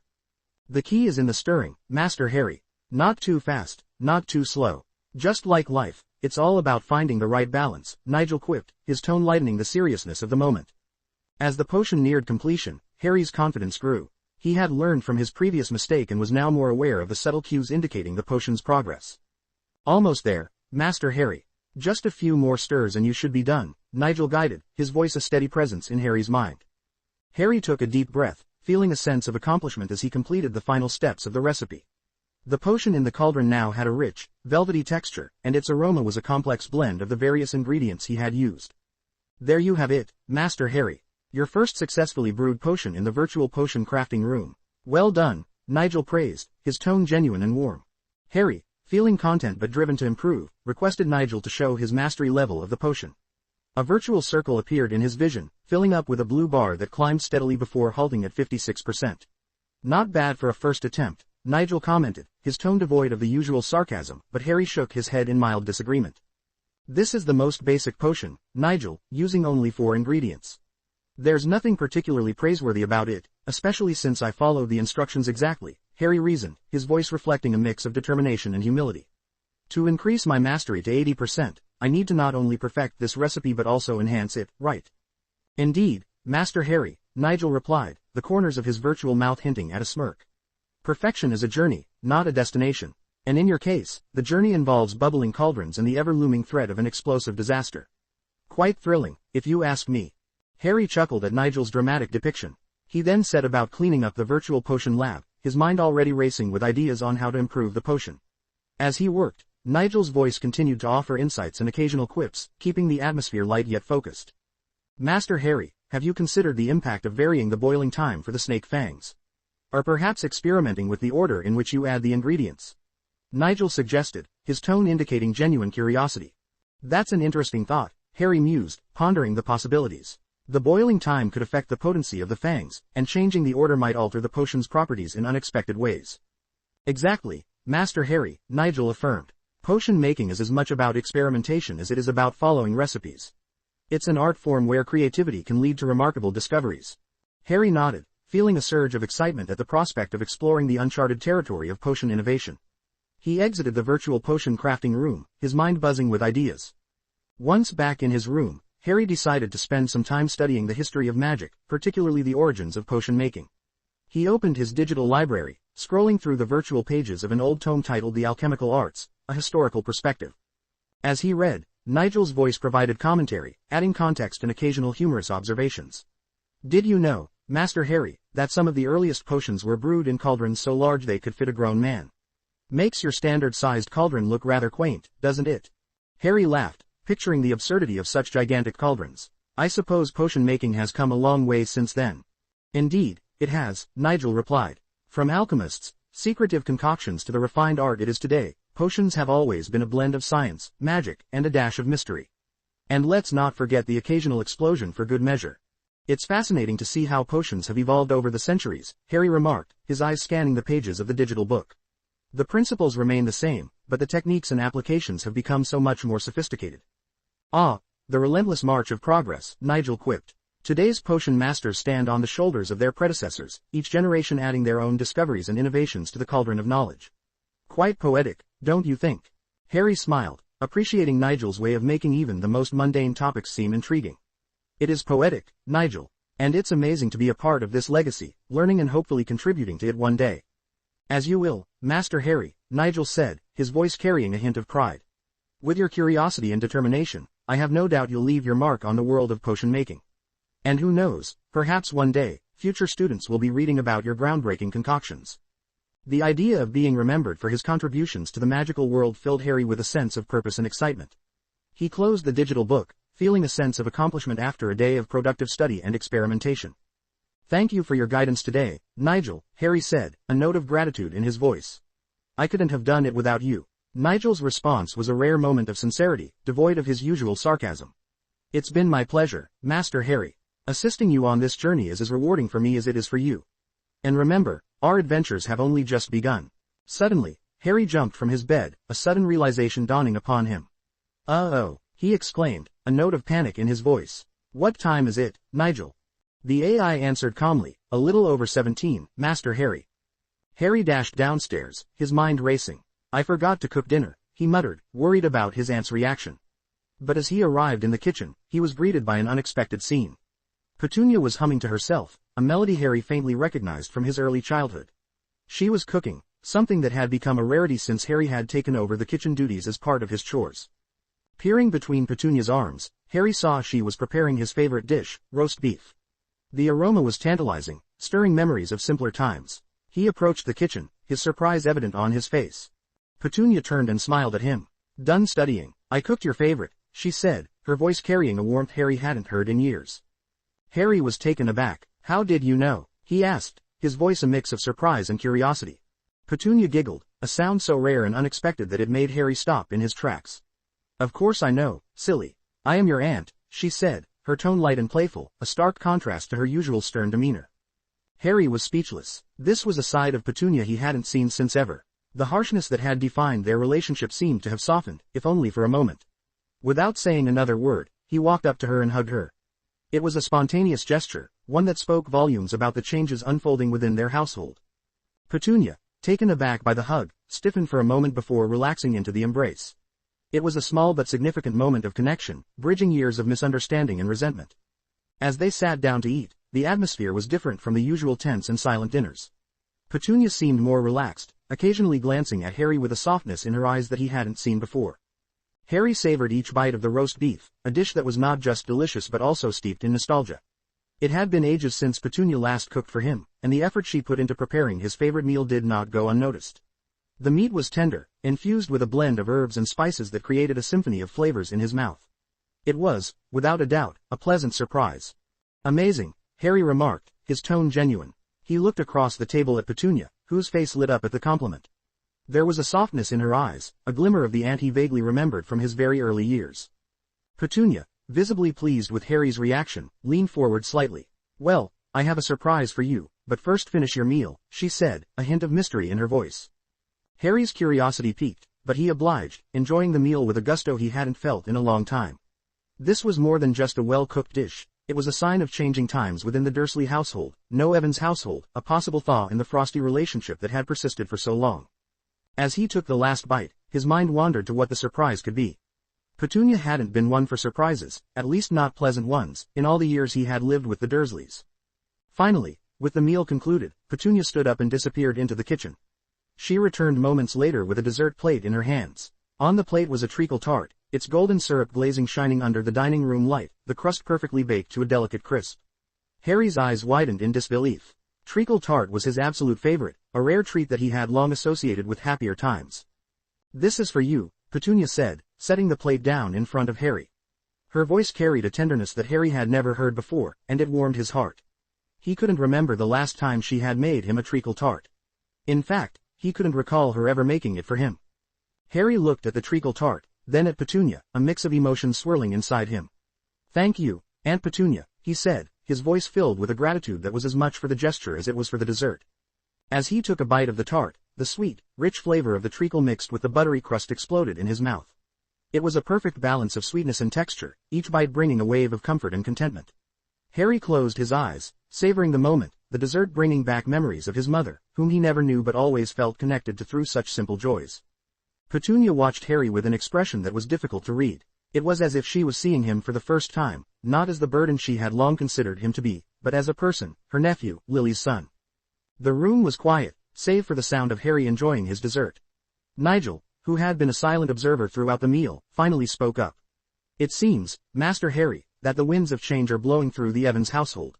And they bring with them the sweet aroma of treacle tart." Harry smiled, acknowledging Nigel's observation. "It's more than just a dessert, Nigel," he said, a reflective tone in his voice. "It's a symbol of, I don't know, hope, maybe. A sign that things can get better." "Indeed, Master Harry," Nigel replied. "Life, much like potion making, is full of unexpected reactions. Sometimes, all it takes is a simple ingredient, like a well-cooked meal or a treacle tart, to catalyze a change." As Harry finished the last morsel of the tart, he felt a sense of peace, a feeling that had been foreign in the Evans household. The evening had unfolded in a way he never could have anticipated, and for the first time in a long while, he felt a glimmer of optimism about his future at Privet Drive. He helped Petunia clear the table, their movements synchronized in an unspoken dance of cooperation. The usual distance between them had lessened, even if just for the evening, and Harry cherished this newfound closeness. Returning to his room after dinner, Harry once again accessed the virtual potion crafting room, ready to experiment with the cure for Boyle's potion. His belly full and his heart content from the evening's unexpected turn of events, he felt a renewed vigor to push the boundaries of his potion-making skills.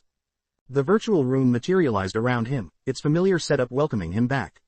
The shelves were lined with all manner of ingredients, and the cauldron sat waiting for him, ready for another round of brewing. Harry approached the cauldron with a sense of purpose, his mind already formulating plans for enhancing the potion.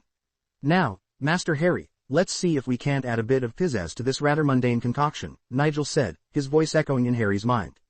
Harry, standing in the virtual potion crafting room, called in his assistant in his mind, Nigel, with a look of determination. "Nigel, please create a list of all materials. Then calculate how many experiments I have to conduct for each change, including manner of adding materials, preparations of materials, namely grinding, grating, cutting, throwing them whole, dusting, boiling time, simmering time, heat, stirring, for example clockwise, opposite, mixture, chaotic. There are 4 ingredients. Nigel responded promptly, of course, Master Harry. Let's break it down systematically. For your cure for boils potion, you have 4 key ingredients: nettle leaves, snake fangs, porcupine quills, and horned slugs. Each element offers a unique variable to your experiment. Shall we begin with the nettle leaves? Start with the grinding, Harry replied, his mind focused on the task at hand. For the nettle leaves, we have 5 preparation methods: fine, medium, and coarse grinding, grating, cutting, using them whole, and dusting. That will give you 5 separate experiments. Next, for boiling, try durations of 5, 10, and 15 minutes. As for simmering, experiment with low, medium, and high heat.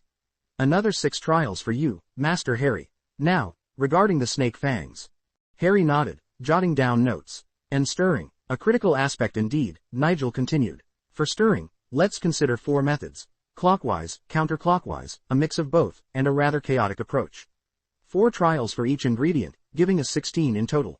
Harry calculated the numbers. So, for each ingredient, we have 5 preparations times 3 boiling times times 3 simmering times and heats times 4 stirring methods, which equals 180 experiments per ingredient. With 4 ingredients, that's 720 experiments. What about adding the ingredients in different orders?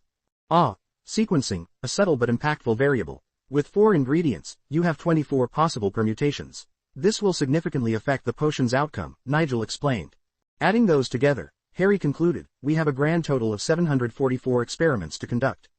This is going to be an extensive project, Nigel. Nigel nodded in agreement. Indeed, Master Harry. But with meticulous planning and execution, I am certain we will find the optimal potion composition. Harry pondered the daunting task ahead, realizing the immense scope of his experiment. There will be more variables as we go on. That will increase numbers exponentially. There will be more than 1,000 variations, he mused, surveying the expanse of the virtual potion crafting room. His eyes scanned the empty space, envisioning the complexity of the undertaking. Nigel, in his mind, waited patiently, sensing Harry's gears turning. Nigel, how many potions can I work on at the same time? Harry finally asked, looking for efficiency in his approach. Nigel, pleased with Harry's ambitious thought process, responded, depends on your mental capacity, Master Harry. The virtual environment can accommodate a significant number of concurrent experiments, limited only by your ability to manage them. Harry hummed thoughtfully. Create 100 cauldrons. Each cauldron should have a virtual screen for the variation I am testing. I should be able to see it with a look so I can do it without delay. Place cauldrons in a square so I can stay in the midst of them and can reach them quickly. Let's see if I can multitask. Obediently, Nigel orchestrated the room's transformation. In moments, 100 cauldrons materialized, arranged in a perfect square formation around Harry. Each cauldron was accompanied by a virtual screen floating just above it, clearly displaying the specific variation being tested in that particular cauldron. Harry, observing this impressive setup, smiled and rolled up his sleeves. Let's begin, he declared with renewed vigor. He started with the first cauldron, meticulously adding nettle leaves with the specified preparation. The virtual screen above glowed softly, indicating the precise parameters of the experiment: fine grinding, 5 minutes boiling, low heat simmering, and clockwise stirring. Harry's movements were methodical and precise, his focus unwavering. Moving to the next cauldron, he adjusted the variables slightly, medium grinding this time, with a 10-minute boil. As he worked his way around the square, each cauldron presented a new combination of variables. The screens above provided a constant guide, ensuring no detail was missed. Nigel, observing Harry's progress, offered occasional guidance. Remember, Master Harry, consistency is key in potion making. Even the slightest deviation can yield vastly different results. Harry nodded, fully immersed in the task. He found a rhythm, seamlessly transitioning from one cauldron to the next, his movements becoming more fluid with each repetition. The room was a symphony of bubbling potions, each cauldron a unique instrument contributing to the orchestral experiment. But not all experiments were successful. Some cauldrons exploded, causing a chain reaction that damaged those adjacent to them. Harry, undeterred by the setbacks and the stinging sensation from the virtual explosions, remained focused. Show me the data for the exploding cauldron. Why did it fail? He inquired, brushing off the remnants of the failed potion. Nigel, ever the analytical assistant, replied, analyzing the data now, Master Harry. It appears the combination of a coarse grind, high heat, and chaotic stirring created an unstable reaction. The volatile nature of the snake fangs, when not properly integrated, can lead to such explosive outcomes. Harry, absorbing this information, nodded. So, it's a matter of balance. Too much aggression in the process and it becomes uncontrollable. Quite so, Nigel agreed. Potion making is an art of precision. Like a tightrope walker, one must maintain balance, lest they fall into a rather unpleasant situation. Harry moved to the next cauldron, adjusting his approach based on Nigel's feedback. He reduced the heat and opted for a more controlled stirring method. As he progressed, he continually checked the virtual screens, ensuring each variable was accurately applied. As the hours passed, Harry's understanding of the interplay between ingredients, heat, and stirring deepened. He methodically documented each successful concoction and analyzed the failures to refine his technique further. Interesting, Harry mused after a particularly successful trial. The same ingredients, yet such different outcomes based on how they're combined and manipulated. Indeed, Master Harry, the world of potion making is full of surprises. One might say it's a cauldron of endless possibilities, some more explosive than others, Nigel quipped. Harry couldn't help but smile at Nigel's comment. He continued, moving from one cauldron to the next, his movements now fluid and confident. After several more hours, Harry stood back, taking in the sight of the numerous cauldrons, some simmering gently, others bubbling vigorously. He had tested a multitude of variations, each teaching him something new about the delicate craft of potion making. Nigel, compile the results. I want to see the patterns, the successes, and the failures. There's a lot to learn from today's work, Harry requested, his mind teeming with curiosity and ideas. Compiling data now, Master Harry. You have conducted an impressive number of experiments. Your dedication to understanding each nuance is commendable, Nigel responded, processing the vast amount of information. The screens above each cauldron flickered, displaying a comprehensive analysis of the day's trials. Harry walked around, studying the data, noting the successful combinations and the reasons behind the failures. See here, Nigel, Harry pointed to a particular set of results. When I simmered the horned slugs at a medium heat and stirred clockwise, the potion's stability increased significantly. An astute observation, Master Harry. It seems that horned slugs require a gentle touch. Too much heat and they become rather disagreeable, Nigel noted. Harry's gaze then shifted to another screen. And here, the snake fangs. When ground finely and added after the nettle leaves, their reactivity was much more manageable. Indeed, the order of addition can be as crucial as the preparation itself. Like a well-orchestrated symphony, each ingredient must enter at the right moment, Nigel added. Harry, deeply immersed in the intricate dance of potion making within the virtual potion crafting room, momentarily halted his movements to consult with his unseen aide, Nigel. Show me my progress in this potion, Nigel. A glowing digital circle materialized, revealing a blue progress bar that steadily filled to 67% before stopping. A sigh escaped Harry's lips. Not good enough. Despite my improvements, I'm still short of the 80% target. Nigel, ever the voice of encouragement, resonated in Harry's mind. Master Harry, achieving an 11% improvement in a single day is remarkable. Remember, even seasoned potion masters take years to refine their skills marginally. For your first day, this is a commendable achievement. Reassured, Harry nodded. You're right, even though this is a basic potion, it's still a significant milestone. Nigel's voice warmed with pride. Exactly. Persistence is key, and mastery will come with time. With a revitalized determination, Harry continued, there's more to explore with these 4 ingredients. Once I've mastered them, I might experiment with additional elements. But for now, it's time to rest. As days transitioned into a week, the virtual potion crafting room took on a different vibe, echoing Harry's evolving expertise. He had been relentlessly refining the cure for Boyle's potion, delving deep into the unique properties of each ingredient. His mastery level now approached an impressive 75%, reflecting his dedicated pursuit of perfection. Over the week, Harry had introduced subtle changes to his methodology. He experimented with adding water at different temperatures, altering the pH balance, and even testing the effects of various stirring speeds. Each tweak brought new insights, steadily enhancing the potion's efficacy. The room, once a vast canvas of possibilities, had transformed into a familiar territory for Harry. He glided between cauldrons with a newfound confidence, each movement reflecting his growing mastery. The virtual displays above the cauldrons were alive with complex potion formulas, each a unique variation on the cure for boils. Harry, your progress is truly impressive, noted Nigel, observing the transformation. Your grasp of the potion's dynamics has deepened remarkably. Wiping a bead of sweat from his brow, Harry responded, it's a fascinating journey, Nigel. Every experiment uncovers something new. Understanding how the ingredients interact, the importance of heat adjustments, and the impact of stirring techniques, it's like solving a complex puzzle. Nigel's voice was tinged with admiration. Potion making is indeed a nuanced art, and you, Master Harry, are quickly becoming a maestro. With each experiment, Harry's sense of accomplishment grew. The daunting task of mastering potion making had evolved into an engaging challenge. His comprehension of the magical properties of the ingredients, the subtleties of the brewing process, and the myriad combinations had expanded significantly. Show me the most successful formula to date, Harry requested, eager to review his most effective concoction. The screen lit up, detailing the potion that had shown the highest stability and potency. Harry scrutinized the formula, noting down the precise ingredient ratios, exact boiling times, and the specific stirring patterns that had led to this breakthrough. Nigel promptly opened a virtual screen, showcasing the most optimal version of the potion that Harry had achieved thus far. The screen displayed a detailed breakdown of the ingredients and their precise measurements, along with the specific methods of preparation and the exact sequence of their addition. Here, Master Harry, is your best attempt so far, Nigel began. You started with nettle leaves, ground to a medium fineness. Remember, the finer the grind, the quicker the release of properties, but too fine, and you risk overpowering the potion.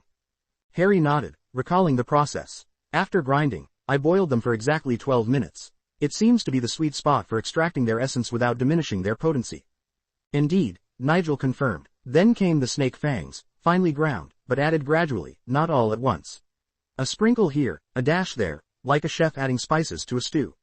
Harry chuckled. I never thought potion making would be akin to cooking. Nigel continued. The porcupine quills were next. You cut them into half-inch pieces, ensuring they dissolved evenly. Uniformity is key. Then, for the horned slugs, you chose to grate them. A rather gooey affair, but effective in distributing their essence throughout the potion. And the stirring? Harry asked, keen to understand every nuance. Stirring, Nigel replied. You opted for a rhythmic clockwise motion, steady and consistent. It's like conducting an orchestra, each movement precise and deliberate. Harry observed the screen, where a diagram showed the stirring pattern in a loop. And the heat? You maintained a medium simmer after the initial boil. Too hot, and you risk scorching the ingredients. Too cool, and you won't activate their magical properties. It's all about balance, Master Harry. Nigel's explanation was clear and concise, making complex concepts seem almost simple. So, what's the final step? The final step, Nigel said, is the sequencing. You added the nettle leaves first, followed by the snake fangs, then the porcupine quills, and finally, the horned slugs. Each at precise intervals. Timing, as in many things, is everything. Harry took a moment to absorb all the information. The virtual screen provided a visual representation of each step, making it easier to comprehend the intricate process. And the total brewing time. From start to finish, your potion brewed for 35 minutes, Nigel informed. Not too long to lose efficacy, and not too short to be underdeveloped. Harry, satisfied with Nigel's breakdown, looked around the room filled with cauldrons, each representing a step in his journey towards mastering this potion. I think I'm ready to try again, Nigel. With these adjustments, I'm aiming for that 80% mastery. Then let's proceed, Master Harry, Nigel encouraged. Remember, each attempt is a step closer to perfection. The path of a potion master is paved with trials and errors, and the occasional explosive mishap. Harry stood in the middle of the virtual room, and with a confident wave of his hand, a book materialized into his grasp. His mastery over the virtual potion crafting room had reached a level where mere thoughts could manipulate its environment, a feat that even Nigel found impressive. As he opened the potion book, Harry's eyes were drawn to the ingredients list for the cure for Boyle's potion. He needed to add something to enhance the formula, but what exactly? As Harry pondered, he focused on the properties of the 4 ingredients he had used in the potion. In response, small screens appeared in the air, displaying detailed information about each one. The first screen illuminated the properties of nettle leaves. Nettle leaves, known for their anti-inflammatory qualities. They must be handled carefully to maintain their potency, Harry mused aloud. The screen displayed various methods of preparation, emphasizing the importance of the grinding process to maximize their effectiveness. Next, he turned his attention to the snake fangs. Snake fangs, a catalyst in many potions. They can be quite volatile if not used correctly, Harry noted. The screen showed that the fangs needed to be ground to a fine powder to be fully effective, cautioning against adding them too hastily into the mix. Moving on to porcupine quills, Harry read, used for adding viscosity and stability. Their size and preparation method can significantly alter the potion's consistency. The screen showed diagrams of the quills being cut into different lengths, illustrating how each variation affected the potion. Finally, Harry considered the horned slugs. These are tricky, he commented. They need to be boiled to release their binding properties, but too much heat can ruin them. The screen detailed the precise boiling times and temperatures required to optimally utilize the slugs in the potion. He then looked at other ingredients used most commonly in other potions. As Harry recited each name, a virtual screen appeared for each, detailing their properties and uses. Infusion of wormwood, Harry began, observing the screen that shimmered into existence. Known for its use in sleeping draughts, wormwood was a staple in many dark potions. Its bitter taste and sedative properties were crucial for balancing more volatile ingredients. Next was flobberworm mucus. The screen showed its thick consistency, ideal for thickening potions without altering their magical properties. It was a common ingredient in healing potions due to its neutral nature. Aconite, also known as wolfsbane, Harry read aloud. The screen displayed warnings about its toxicity alongside its use in transformation potions. A powerful ingredient, but one that required a careful hand. Harry then mentioned asphodel. The screen depicted its roots, highlighting their use in potions that induced a peaceful sleep or, in stronger doses, could be deadly. Its duality as a healing and harmful agent fascinated Harry. Dittany, he continued. A favorite among healers, Dittany was renowned for its regenerative properties, particularly in wound-healing potions. The screen detailed its rarity and the delicacy required in its harvesting. Dragon blood, Harry said with a note of awe. The screen filled with various colors of dragon blood, each with unique properties. Known for its powerful enchanting and restorative abilities, it was a prized but perilous ingredient. Moly, Harry read next. The screen showed a herb with a black stem and white blossoms, known for its protective qualities against dark magic. Its rarity made it a valuable asset in defensive potions. Wiggentree bark, he continued, observing the screen that depicted the tree renowned for its protective properties.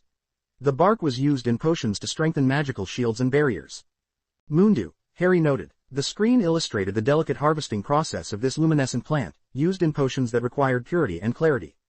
Salamander blood, he read. A potent ingredient known for its ability to amplify magical properties, salamander blood was often used in small quantities due to its strength. Sloth brain mucus, Harry said, grimacing slightly. The screen detailed its use in memory potions, albeit its unappetizing nature. Spine of lionfish, he continued, examining the screen that showed the careful extraction process of the spines. A dangerous ingredient, it was used in potions requiring an element of risk. Fanged geranium, Harry read. The screen depicted the plant, known for its biting flowers. Its essence was used in potions to add a bite of strength or aggression. Bones, he stated next. The screen showed various animal bones, each with distinct magical properties, used in potions that dealt with death or the afterlife. Flitterby moth, Harry noted. The screen showed the delicate moth, whose dust was used in lightness and levitation potions. Bouncing bulb, he continued. The screen highlighted its use in kinetic potions, where movement was a key factor. Foxglove, Harry read. The screen cautioned about its poisonous nature while detailing its use in heart-related potions. With each ingredient, Harry carefully considered its properties and potential compatibility with his cure for Boyle's potion. He felt that if he could find the right ingredient, it would provide the breakthrough he needed to reach 80% mastery. Nigel, I think I need something that brings balance without overpowering the potion. What do you suggest? Harry asked, contemplating the options. Harry then added, flobberworm mucus and Dittany sound good, and others are definitely out, but I don't know if I should go with two of them or one. Nigel responded thoughtfully, Master Harry, let's weigh the options. Flobberworm mucus, as we know, is an excellent thickening agent, adding consistency without affecting the potion's potency. On the other hand, Dittany is revered for its healing properties, enhancing the overall efficacy of the potion. Harry mulled over Nigel's analysis. If I use both, the flobberworm mucus could stabilize the mixture, allowing the Dittany to work its healing magic more efficiently. But is there a risk of diluting the potion's effectiveness with too many ingredients? Nigel's response was measured. It's a valid concern. However, the trick lies in the precise measurement. A delicate balance, if you will. Too much of either, and you risk overwhelming the primary effects of your cure for Boyle's potion. Harry sighed, the weight of the task ahead settling on his shoulders. Adding 2 new ingredients will increase the number of experiments to over 2,000. Considering the maturity of ingredients, even with just 3 categories, low, medium, and high, we're looking at a staggering 524,880 experiments. Thankfully, my understanding has deepened over the week, allowing me to eliminate most of these combinations without testing. He adjusted 2 virtual cauldrons, preparing to test flobberworm mucus and Dittany separately. His strategy was to modify the order of addition and preparation methods, systematically exploring each possibility. As he began, Nigel chimed in, Indeed, Master Harry, your progress is akin to a prodigious leap in potion making. Quite impressive, if I may say so. Harry focused on the first new cauldron, carefully measuring and adding a precise amount of flobberworm mucus. Let's start with a basic mixture and observe its consistency, he mused, noting the viscosity of the potion as it began to simmer. Consistency is key, but so is subtlety, Nigel observed, watching the potion's texture change. A dash too much, and you could end up with a potion more suitable for cocking than curing. Harry chuckled at Nigel's remark. He then turned to the second cauldron, adding Dittany with a measured hand. Dittany's healing properties are well documented, but I need to ensure it doesn't overpower the other ingredients. A delicate dance of elements, indeed, Nigel agreed. Too strong a lead, and the dance is lost. As Harry worked, he maintained a meticulous record of each trial, methodically altering the variables. He tested different boiling times for the dittany, varying the stirring patterns and adjusting the heat. Each experiment was a careful step towards understanding the intricate balance required. Let's not forget the sequencing, Harry said, preparing to alter the order in which he added the ingredients. If I add the dittany before the snake fangs, for instance, it might change the potion's reaction entirely. True, Nigel replied. Sequencing can turn a potion from a masterpiece to a mishap in a mere moment. After several hours of rigorous testing, Harry paused to review his findings. The screens above the cauldrons displayed detailed data from each experiment. He noted the combinations that yielded the most promising results and those that led to less desirable outcomes. Time to combine the new ingredients with the original 4, Harry declared, his confidence growing with each successful experiment. As he proceeded, he experimented with adding the flobberworm mucus and dittany at different stages of the brewing process. He observed how their introduction at various points affected the potion's color, consistency, and magical potency. Nigel, let's try adding the dittany after the nettle leaves but before the snake fangs. And for the next one, we'll add the flobberworm mucus last, Harry suggested, eager to see the outcomes of these new combinations. A sound strategy, Nigel concurred. Variety is the spice of potion making, after all. Experiment by experiment, Harry's understanding of the cure for Boyle's potion deepened. He discovered that the flobberworm mucus, when added last, provided a stabilizing effect, smoothing out the potion's texture without diminishing its healing properties. The dittany, meanwhile, enhanced the potion's efficacy when added right after the nettle leaves, complementing their anti-inflammatory qualities. Look at this, Nigel, Harry exclaimed, pointing at a particularly successful brew. This combination has a remarkable balance. The potion is stable, potent, and has a pleasant consistency. Indeed, Master Harry, it appears you've hit upon a winning formula, Nigel remarked. Your potion-making skills are advancing at an impressive rate. Encouraged by his progress, Harry decided to challenge himself further. Let's factor in the maturity of the ingredients now. It's time to see how that affects the potion. As Harry began this new phase of experimentation, he realized the sheer scale of the undertaking. Each ingredient's maturity level added another layer of complexity to the potion. He adjusted his approach, focusing on the most promising combinations and eliminating those that offered little potential. Hours turned into days, and days into a week, as Harry continued his meticulous work in the virtual potion crafting room. With each experiment, he inched closer to mastering the cure for Boyle's potion, his skills honing with every trial. Nigel, update me on my progress, Harry requested, taking a brief respite from his work. The screen above displayed his current mastery level, an impressive 78%. You're nearly there, Master Harry. A few more adjustments, and you'll surpass the 80% mark, Nigel encouraged. Harry nodded, determination etched on his face. Then let's continue. I'm close to unlocking the full potential of this potion. As he resumed his work, Harry felt a sense of purpose and excitement. The challenges of potion making, once daunting, now invigorated him.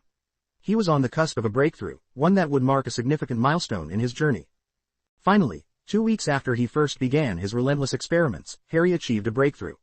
The digital progress circle in front of him glowed a triumphant blue, indicating he had reached the 80% mastery level. I did it, we did it, Nigel, he exclaimed, his laughter filled with relief and triumph. Show me the formula I used, please. Nigel, ever the meticulous aide, promptly brought up the detailed formula on a virtual screen. Certainly, Master Harry, let's dissect your victorious concoction, he said, his voice tinged with pride.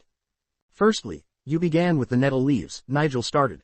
You opted for a medium grind, striking a balance between their inherent properties and the overall potion composition. Harry nodded, recalling the careful considerations for each step. Then, I boiled them for exactly 12 minutes at a medium simmer, he added. Indeed, Nigel continued, precision in timing was crucial, allowing the nettle leaves to release their essence effectively without degradation. Next came the addition of dittany, Harry said, eager to review each detail. Added after the nettle leaves but before the snake fangs, its healing properties were enhanced, complementing the leaves' effects. Correct, Nigel replied. The dittany's inclusion before the snake fangs was a strategic decision. It synergized well with the leaves without being overshadowed by the fangs' potency. Then, the snake fangs, Harry interjected, finely ground to maximize their reactive potential, but added gradually. A sprinkle here, a dash there, Nigel said, ensuring they integrated seamlessly into the brew. Any haste might have led to volatility. The porcupine quills followed, Harry continued. Cut into precise half-inch lengths for even dissolution, crucial for the potion's stability. Uniformity was key with the quills, Nigel agreed. And then, the grating of horned slugs. Their mucus, when evenly distributed, significantly enhanced the potion's binding qualities. And the stirring, Harry added, was rhythmic and clockwise, maintaining a consistent flow and energy throughout the potion. Like conducting an orchestra, Nigel quipped. Each stir a note in your potion-making symphony. And you maintained a medium flame, keeping the brew active without overheating. Harry paused, reflecting on the adjustments he had made. And finally, the flobberworm mucus was added last. It smoothed out the potion's texture without diminishing its healing properties. Indeed, Nigel concluded, each ingredient was meticulously chosen and added in a sequence that maximized their individual and collective effects, leading to your potion's success. A perfect finale to the brewing process, Nigel remarked. The mucus served as the binding agent, bringing all the elements together in harmony.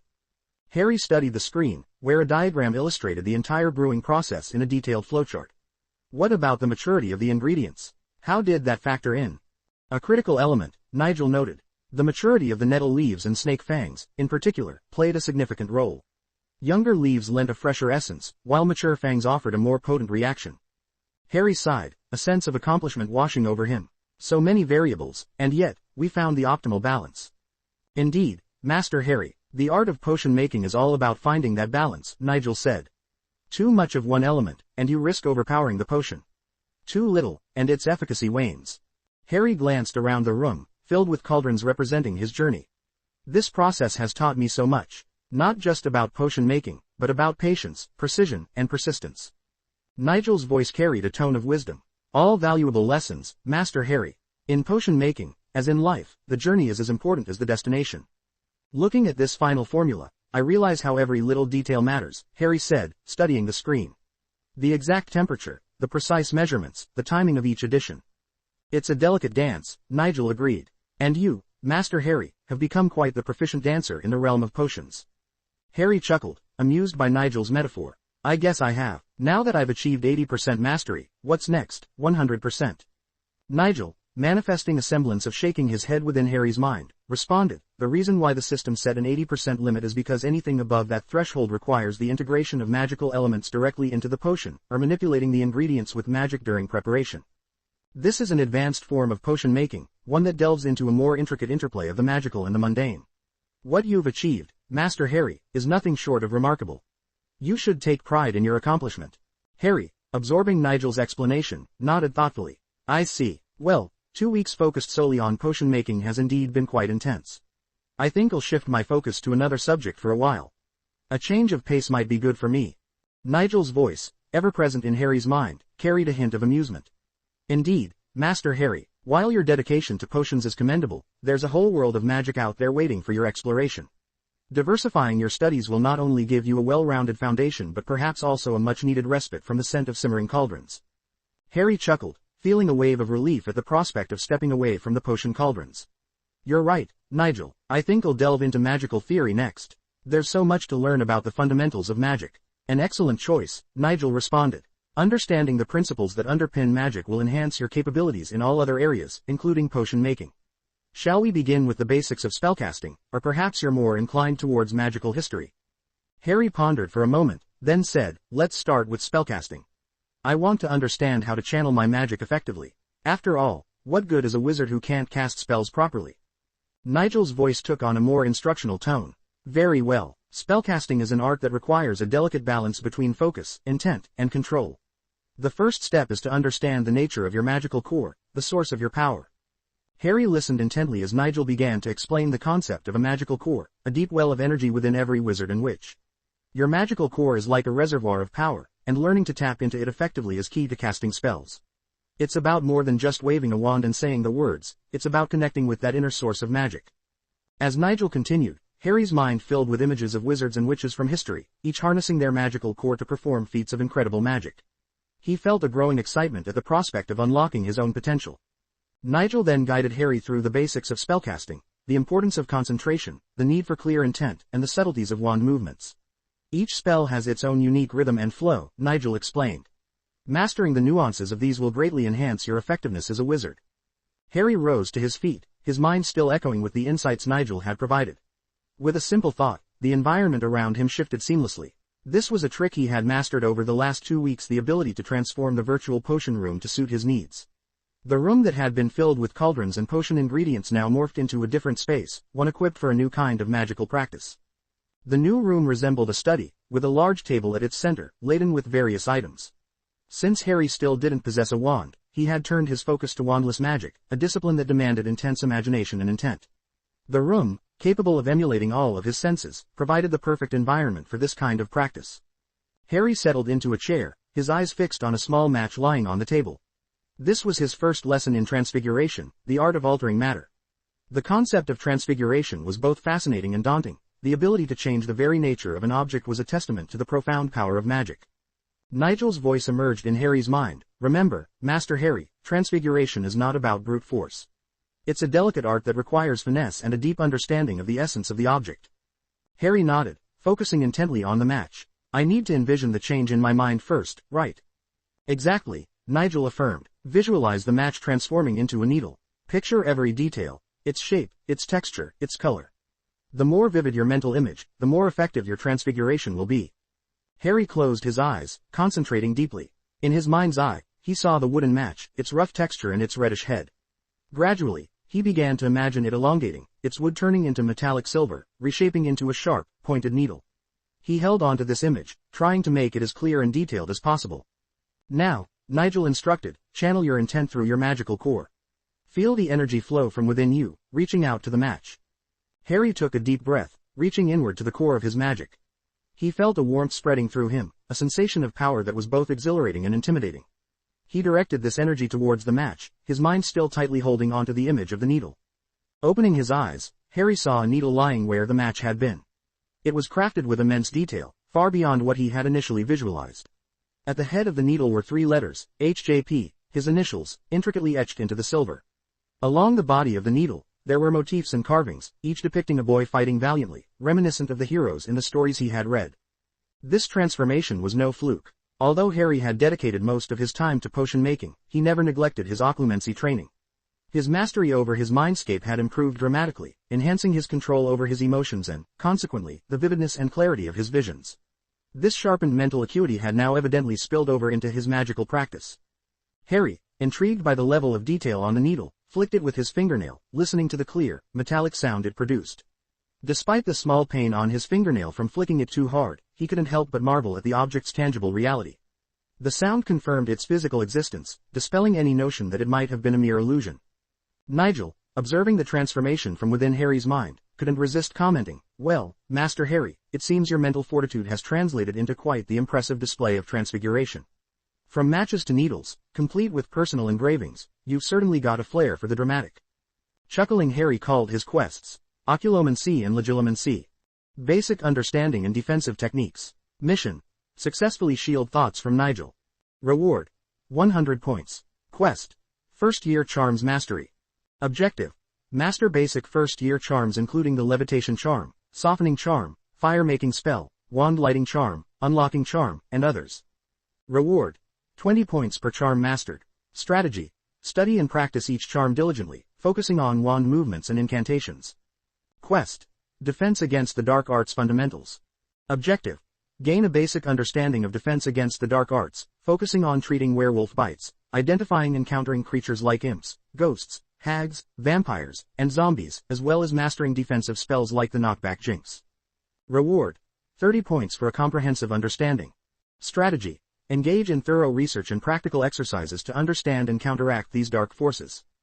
Quest: transfiguration techniques. Objective: learn the fundamentals of transfiguration, including the transfiguration alphabet and formula, practicing simple transfigurations like match to needle, and mastering the Abaphors and Flintophors spells. Reward: 5 points for each successful transfiguration for the first time only. Strategy: focus on precise image and concentration, practicing regularly to improve skill and accuracy. Quest: potions proficiency. Objective: brew basic first-year potions including the Cure for Boils, Forgetfulness Potion, Herbicide Potion, and Wiggenweld Potion. Reward: 15 points per potion successfully brewed first time only. Strategy: study potion recipes, gather the correct ingredients, and practice precise brewing techniques. Quest: herbology exploration. Objective: study and understand basic herbology, including the handling of Devil's Snare, Venomous Tentacula, and other magical plants, and learn the Lumos Solum spell. Reward: 20 points for mastery of each plant and spell. Strategy: research each plant's properties and handling techniques, and practice casting the Lumos Solum spell. Quest: astronomy basics. Objective: Study the basics of astronomy, including the use of telescopes, understanding moon and star charts, and learning the names and movements of stars and planets. Reward: 15 points for thorough knowledge. Strategy: engage in nightly observations and study astronomical charts for a comprehensive understanding. He wouldn't earn any points in the virtual room. That was the reason why Harry hadn't earned any for the past 2 weeks while creating potions. He looked at the list of quests and focused on one of them. Quest: Defense Against the Dark Arts Fundamentals. Harry knew he had to learn how to protect himself. He was aware that the wizarding world was anything but safe. Before his acceptance letter arrived, he had been planning to complete all these quests, but he still felt an urgency to have some defensive spells under his belt. Making up his mind, he waved his hand, and the first yearbook for Defense Against the Dark Arts appeared in front of him. He started to read out loud. The book, titled Defensive Magical Theory, was an in-depth guide to the basic principles of defending oneself against dark forces. Lesson 1. Understanding the nature of dark creatures, Harry read. Imps, ghosts, hags, vampires, and zombies, each with their unique strengths and vulnerabilities. As Harry delved into the chapter, he was fascinated by the complexity and variety of dark creatures. Nigel's voice echoed in his mind, interesting assortment of nasties, isn't it? Makes one appreciate the quiet life at Privet Drive, despite its less magical nature. Harry smiled briefly at Nigel's remark before continuing. Imps, small mischievous creatures, are repelled by bright lights and loud noises. Simple, yet effective. He then focused on the section about werewolf bites, learning about the critical importance of immediate treatment and the use of certain potions to mitigate the effects. The book then guided him through the identification and countering of ghosts. Ghosts are incorporeal, so physical attacks are useless. Communication and understanding their motives are key, Harry noted. Next, he read about hags, ancient beings with a fondness for the dark arts. Cunning and dangerous, hags can be outsmarted by quick thinking and a good grasp of protective spells, Harry read, his mind absorbing every detail. Vampires were particularly intriguing. The book described their strengths, weaknesses, and ways to defend against them. Garlic, silver, and sunlight, classic but effective, Harry muttered to himself. As for zombies, the book emphasized the importance of destroying the brain to render them harmless. Not the most pleasant of topics, but necessary knowledge, Nigel chimed in, his tone a mixture of grimness and practicality. Sorting the information in his mind, Harry opened the section explaining defensive spells and read out loud. Curse of the Bogies, Knockback Jinx, Red Sparks, Verdimillious Charm, Verdimillious Duo Spell, Verdimillious Tria, Wand Lighting Charm, Smokescreen Spell, Green Sparks. He then checked their descriptions carefully, absorbing each detail. The Curse of the Bogies is a minor hex that conjures a swarm of bogies to harass the target, a runny nose and a nasty cold, Harry read. It's more of a nuisance than a danger, but effective in creating a distraction. Nigel's voice emerged in Harry's mind. The classic schoolyard hex. Useful for those moments when you need a quick escape or simply to annoy Dudley. Harry chuckled before focusing on the next spell. Knockback Jinx, a defensive spell that repels the attacker. It seems simple yet requires precise wand movements and concentration. Harry practiced the wand movement, imagining the force needed to execute the jinx successfully. Red Sparks, a signal spell but can be used to momentarily distract an opponent, Harry continued. This could be handy if I need to alert someone or gain a momentary advantage. He then turned his attention to the Verdimillious spells. The Verdimillious Charm creates green sparks from the wand tip. Its Duo and Tria versions are more advanced, creating a burst of green light that can reveal hidden objects or creatures and even stun weaker beings.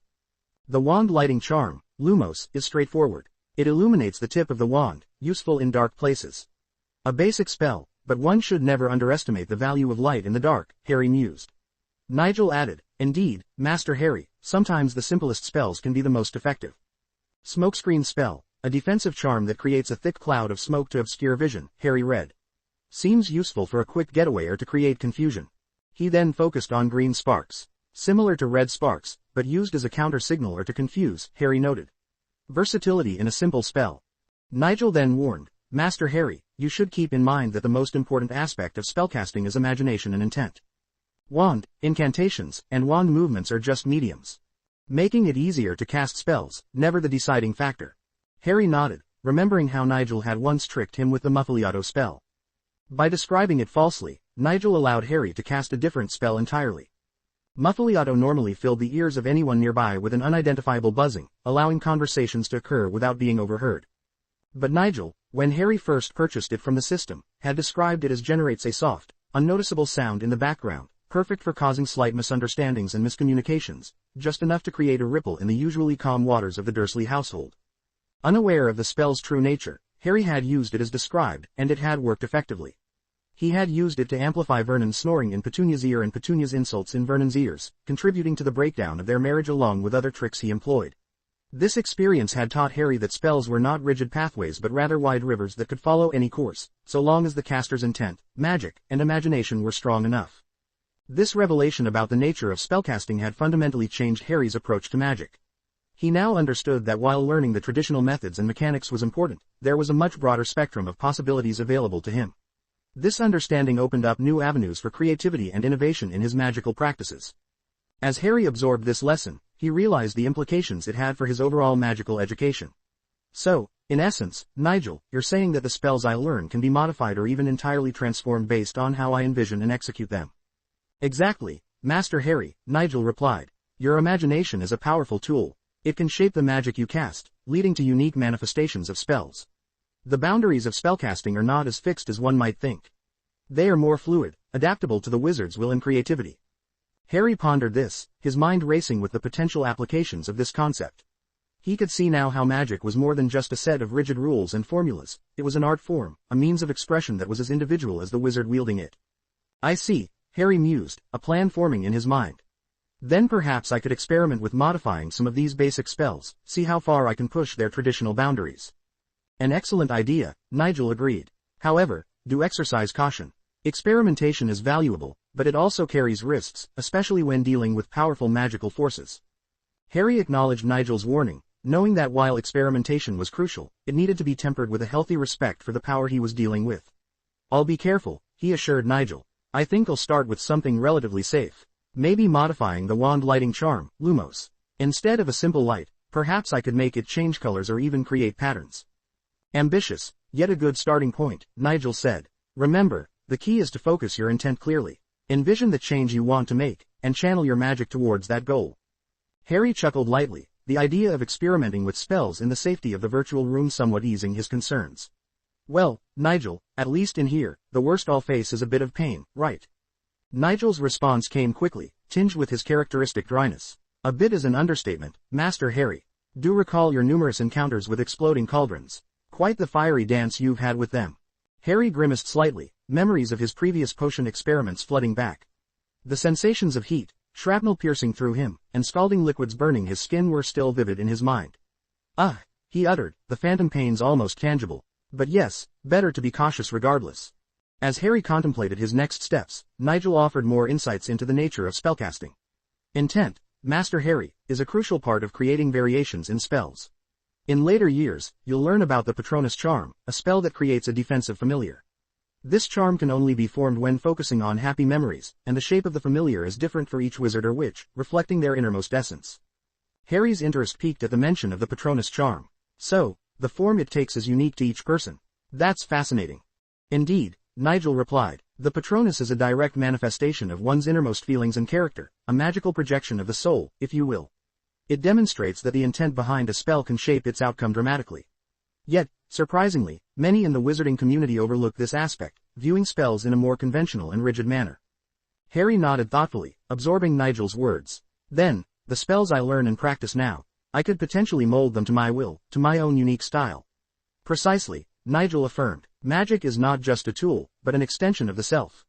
How you wield it, how you adapt it, speaks volumes about who you are as a wizard.